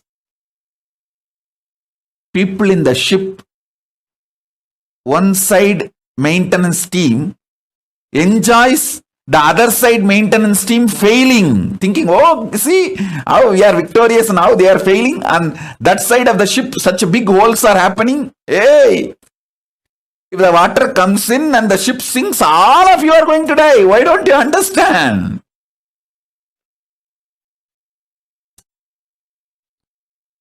Hindus lack this understanding. In every level, whether, see, a major 100 problems of Hindus, if you list, their temples are not in their hands. All the income, money comes to the temple. For spreading Hinduism is not used for that purpose. And all the wealth dedicated and donated for Hinduism by their ancestors is not used for that purpose. Somebody was telling me the other day, I am not talking about one state or any one country, and I don't interfere in any country's internal administration and all that. I am talking to Hindus to wake up. Wherever you are suffering slavery, you need to understand. Many of the wealth dedicated by their ancestors to revive and maintain Hindu arts, Hindu medicine, Hindu spiritual truths, the wealth is not being used.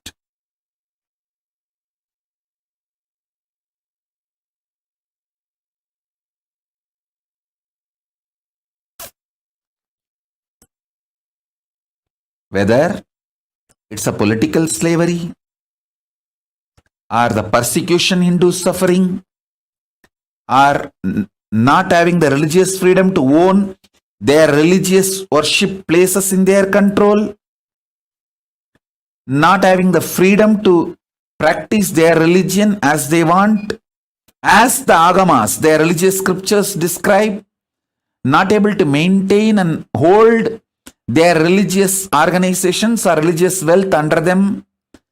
You ask any question, any problem to any Hindu thinkers, think tanks, Hindu organizations, Hindu leaders, Hindus, whether common Hindu or Hindu thinkers, ask them, any of them, these questions.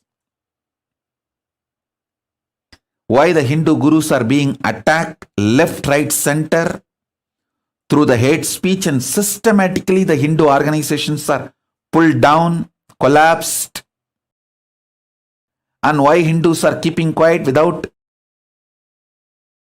defending the Hindu gurus who are the... See, Hindu gurus are attacked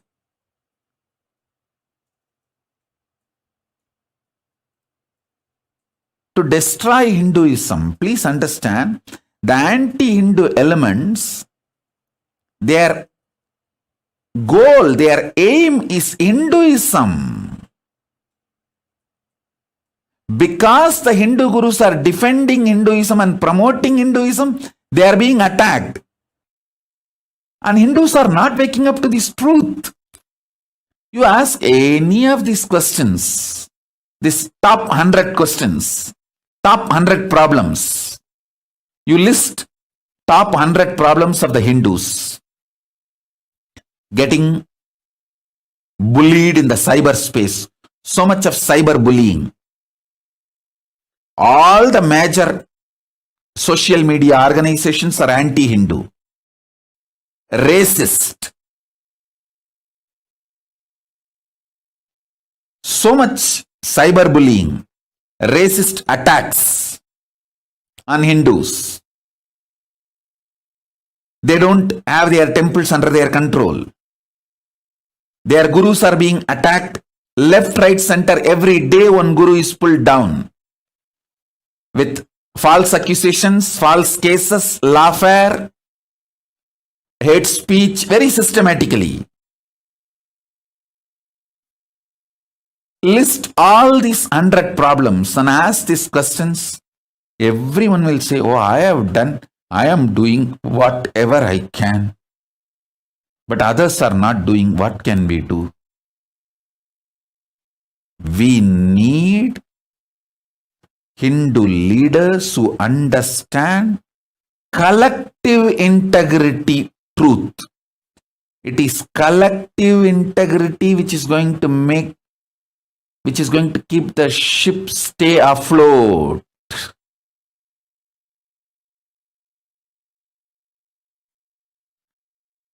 Even if you have only 10 people in your team, if you are able to make that whole team collective integrity, your Kailasa will be successful. You can be head of a Kailasa and it will be successful.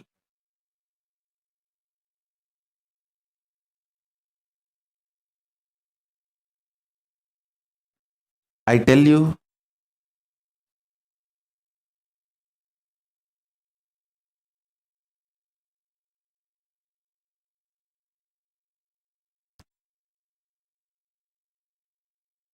in every level,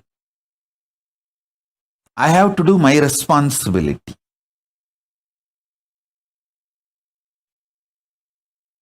In my responsibility, things to do list, foremost, first priority is to bring all the great superconscious gifts from Kailasa and share it with you all.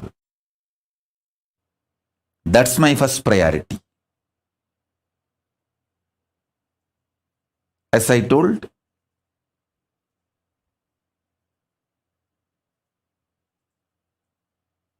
strengthening your Divya Sarira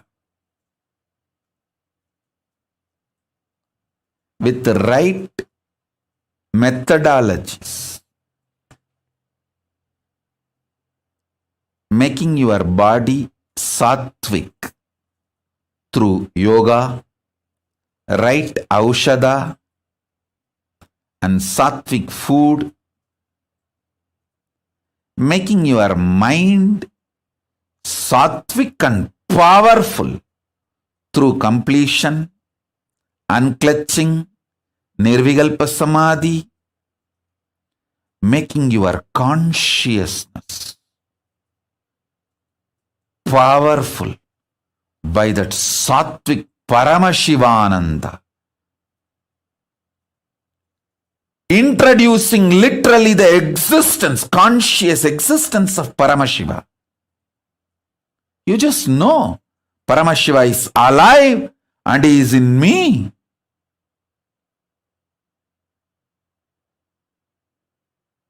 He is sitting alive, blissful, with his broad swarupa.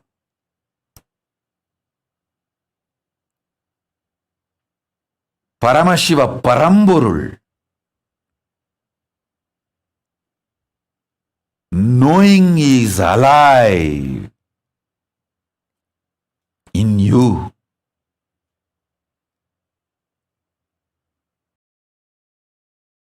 Makes your consciousness sattvic. My first and foremost responsibility is to bring these great gifts to all of you.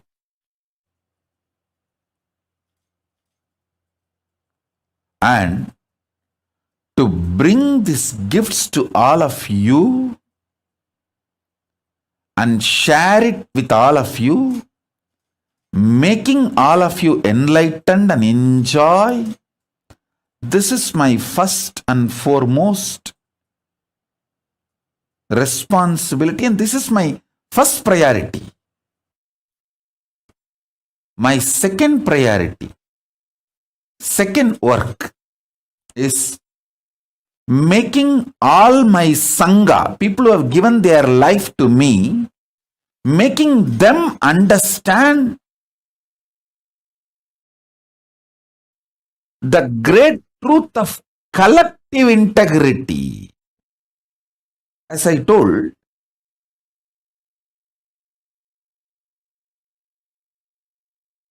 I have the best people, most dedicated.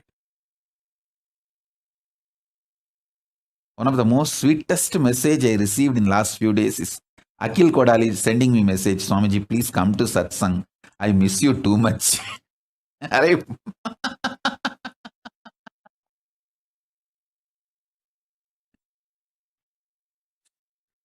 I could not control my laughter. Actually, this message from Akhil Kodali has put such a wide smile on my face. Hey, this fellow having so much romance and love.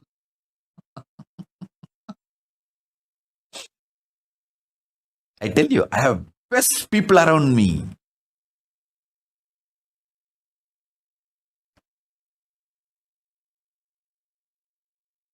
Akhil will give anything he has for me, will not even think he has given that to me. He will literally feel he is enjoying that through me. That kind of a love. I have such highly integrated people. But unfortunately, all of them need to understand the importance of collective integrity. It is only the collective integrity which will keep the ship afloat, successful. Write 108 times collective integrity, collective integrity, collective integrity, collective integrity. Not selective integrity or Individual integrity alone. Individual integrity is okay, good. But it is collective integrity. Only that can keep the ship afloat and successful.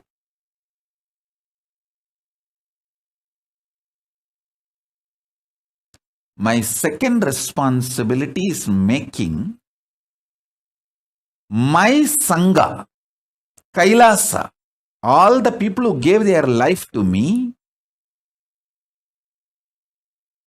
who gave their individual integrity to me, making them realize collective integrity's importance. I think in all our ashram, in every room, we should put a small board beautifully. Collective integrity keeps the ship afloat, not just individual integrity. So, the people who are working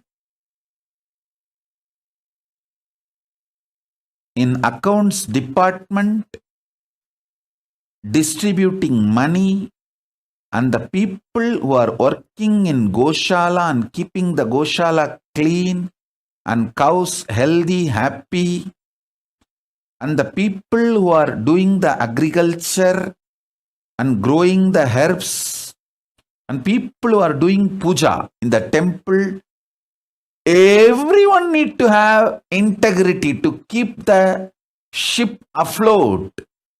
The collective integrity only will keep the ship afloat, making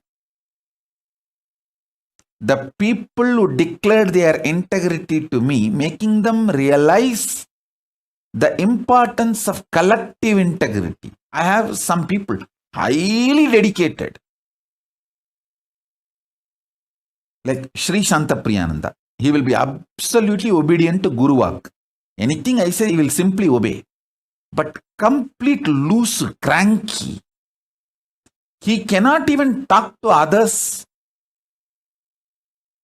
Make a simple coordination.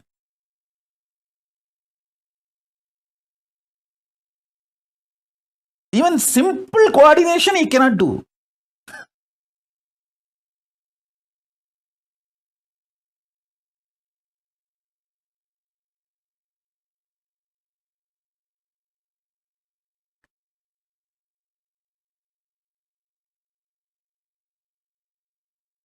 Sri Shantapriyananda, write 108 times.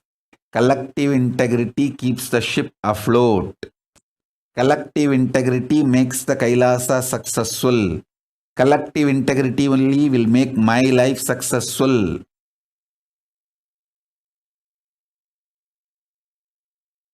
If one department fails,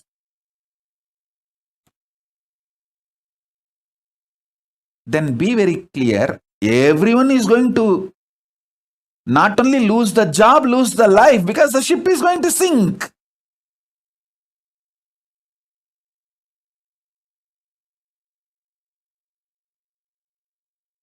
In all our ashrams, all our temples, all our monasteries, all our gurukuls, we should have a clear board. Almost like every hall, every room, even the devotee's house where you are literally living like an extended Kailasa, you should put a board. It is collective integrity that makes your life and Kailasa successful. People who can make collective integrity successful are the leaders. Working with others, whatever need to be done making it happen.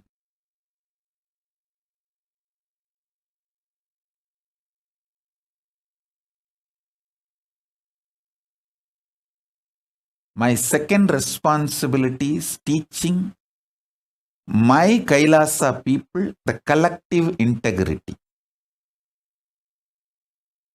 Third, my third work is making Hindus aware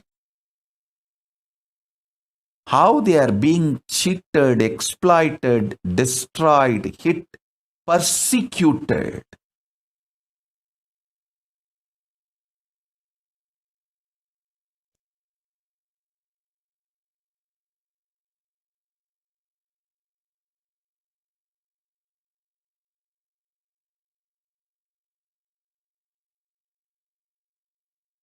I tell you,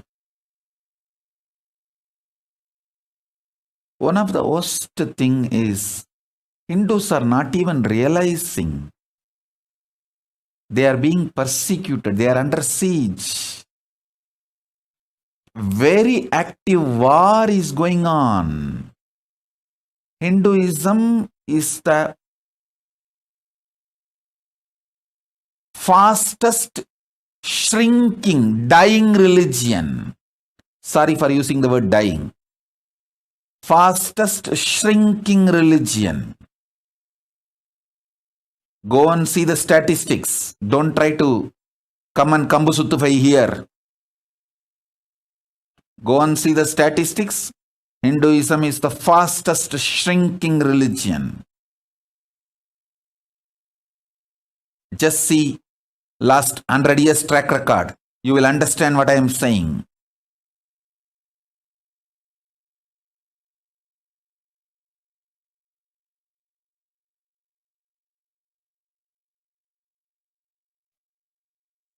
These three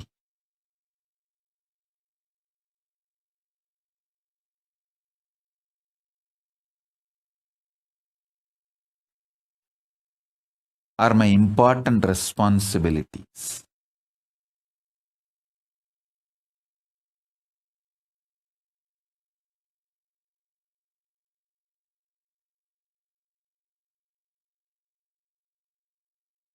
Let me do my first responsibility.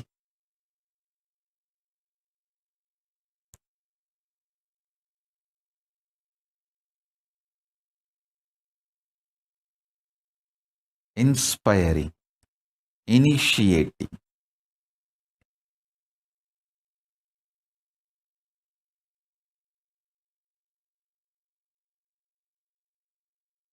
making all of you understand in every level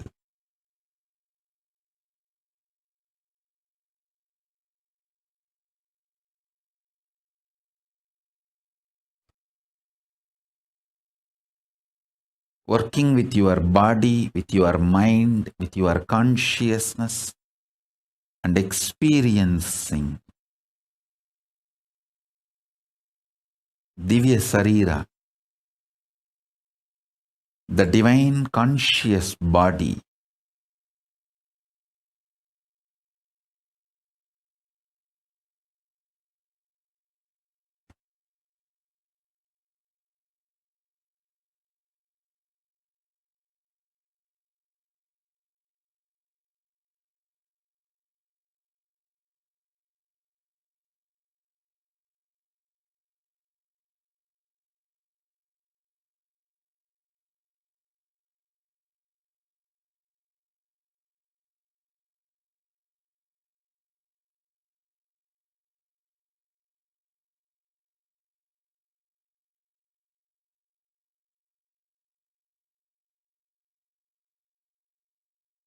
Understand these few principles.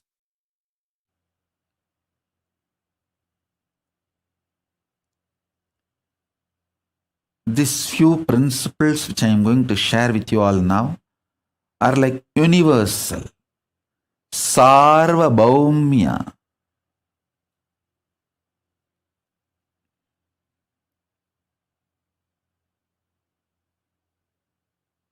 Vrataha.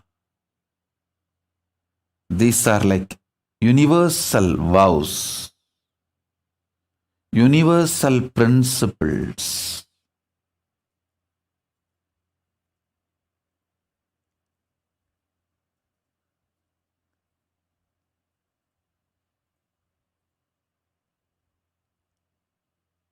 Sattvic means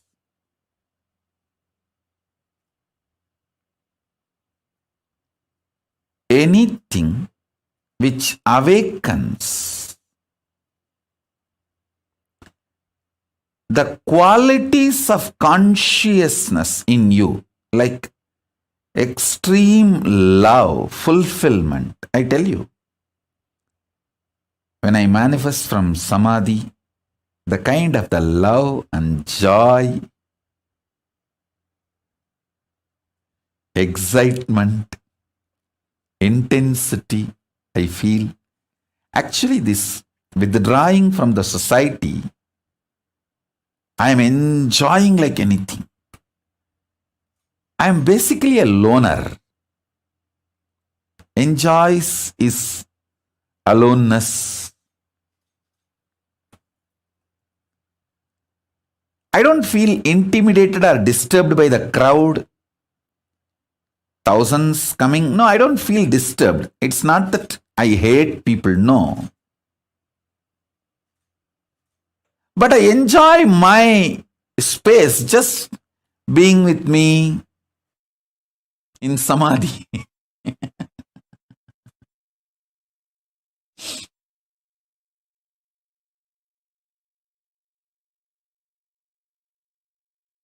It is such an extraordinary living joy, living experience of bliss, not imagination, theory, visualization, fantasy, no. Living, how? You feel you are alive in your body. Bliss is a living experience for me in samadhi. It is just alive.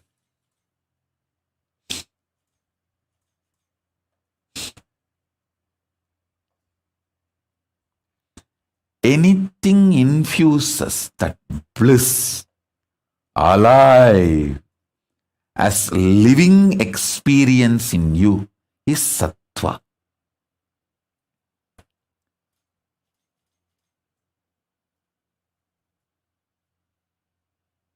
That is what I call good food.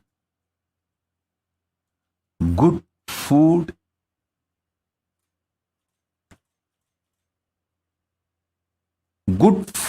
is sattva. Sattva is the good food.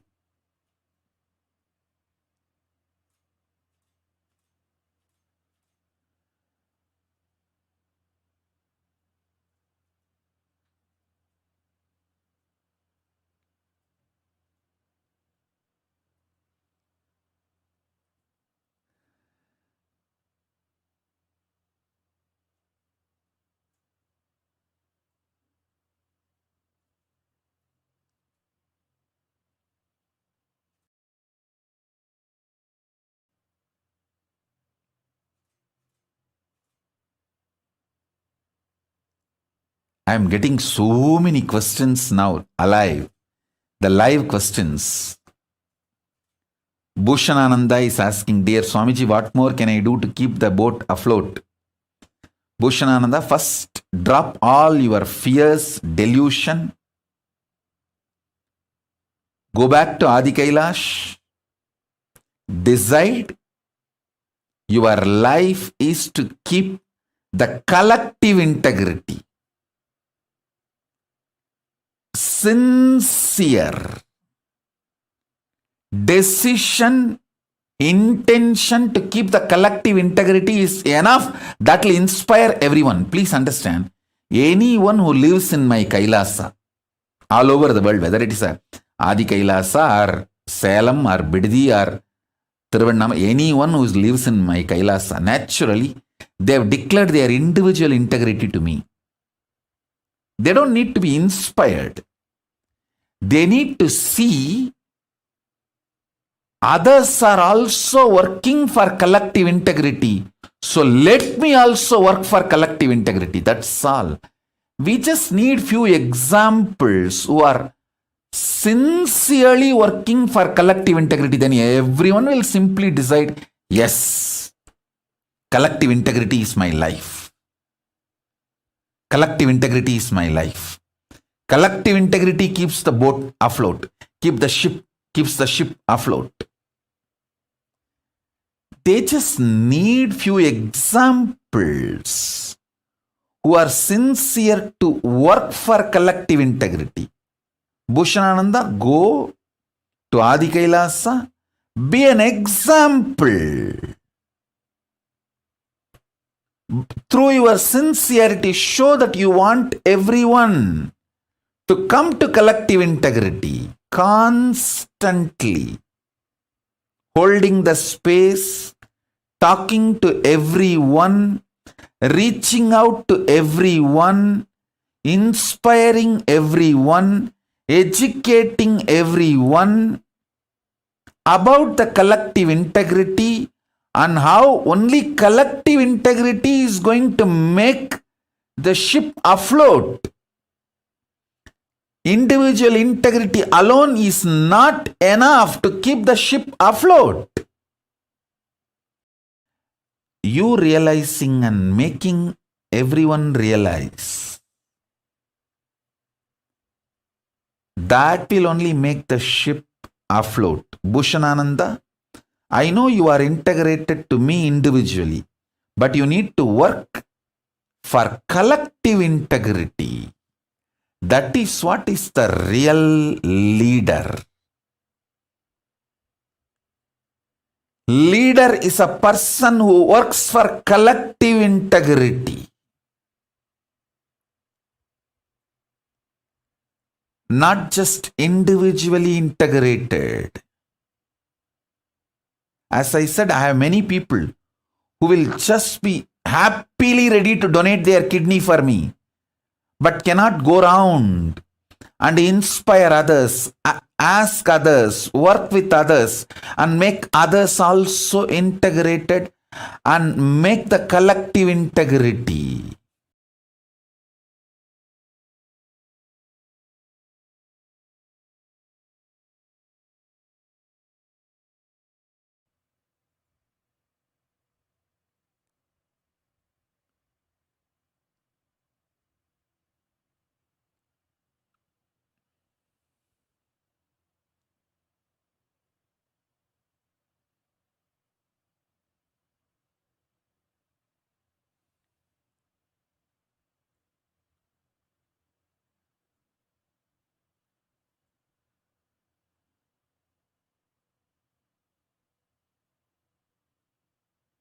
I'm just seeing all the questions, live questions.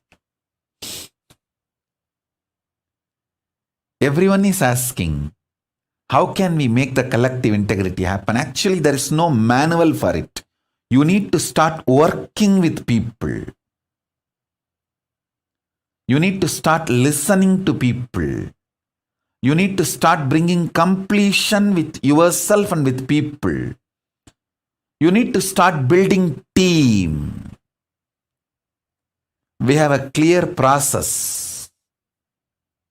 Manifesting everyone's reality. That used to be the syllabus for Inner Awakening 4th level. We had Inner Awakening level 1, level 2, level 3, level 4, where everyone's vision, ambition is shared and everyone tries to help to make everyone's vision into reality. So that should become the ecosystem, the collective integrity should become the ecosystem of every Kailasa.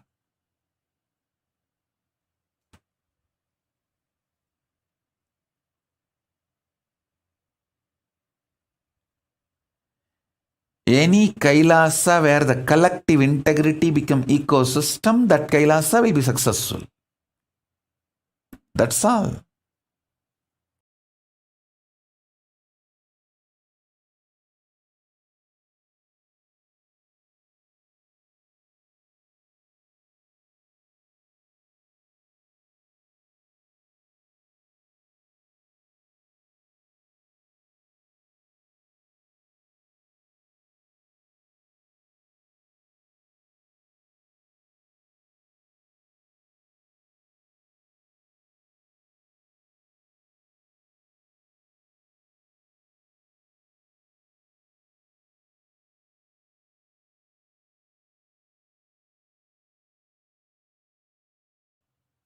maybe you can all think about collective integrity and have a Vakyartha Sadas about collective integrity. Not having collective integrity is the source reason and sole reason for all the problems of the Hindus. Any Kailasa brings collective integrity as the ecosystem will be successful and solve all problems of Hindus. See, when a collective integrity is brought, everyone in the team will be successful. Everyone will be successful. Simple, super determinism to have a collective integrity brings collective integrity. That's what I am doing. How much I am attacked, abused from externally and even from internally, how many ways I have been attacked. But super determinism to keep the collective integrity, that made the Kailasa successful. Kailasa happened. That is making the Kailasa stay afloat and successful. Let's do Vakyartha Sadas on this and bring all your questions. I'll answer all those questions tomorrow. The next satsang live. The next live satsang. I don't want to say tomorrow. Next live satsang. And also we will start the Parashakti, Paramashakti, Devi Bhava Darshan and Akashic readings.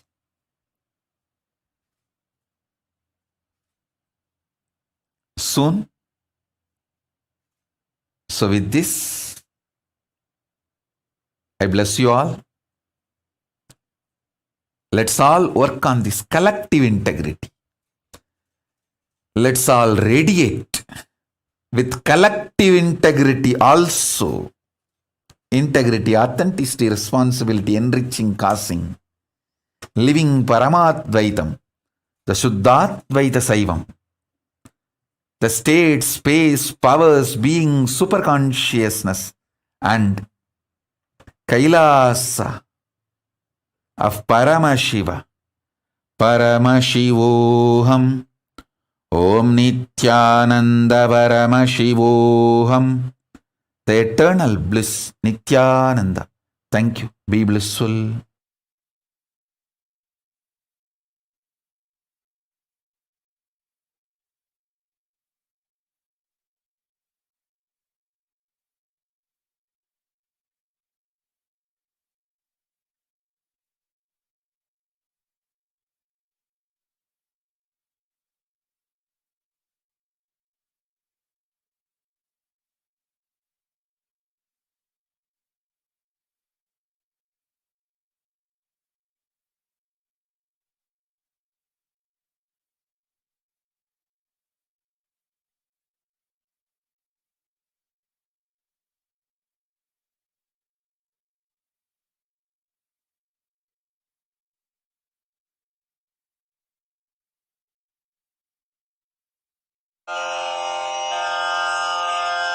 श्रीकैलासोन्नतद्वादशान्तश्यामलापीठारूढ श्रीमीनाक्षिसुन्दरेश्वरा भिन्नस्वरूप परशिवपुत्ररत्न Kumar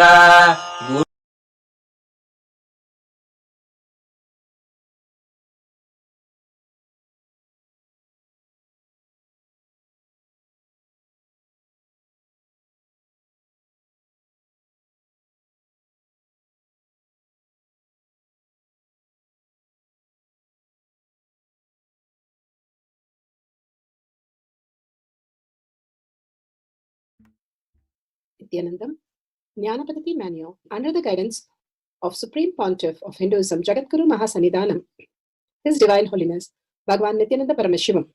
Let's start with the Sadguru Vandanam.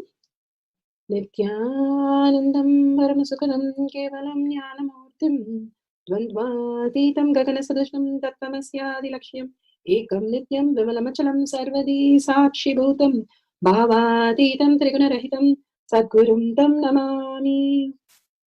Let's go through the disclaimer.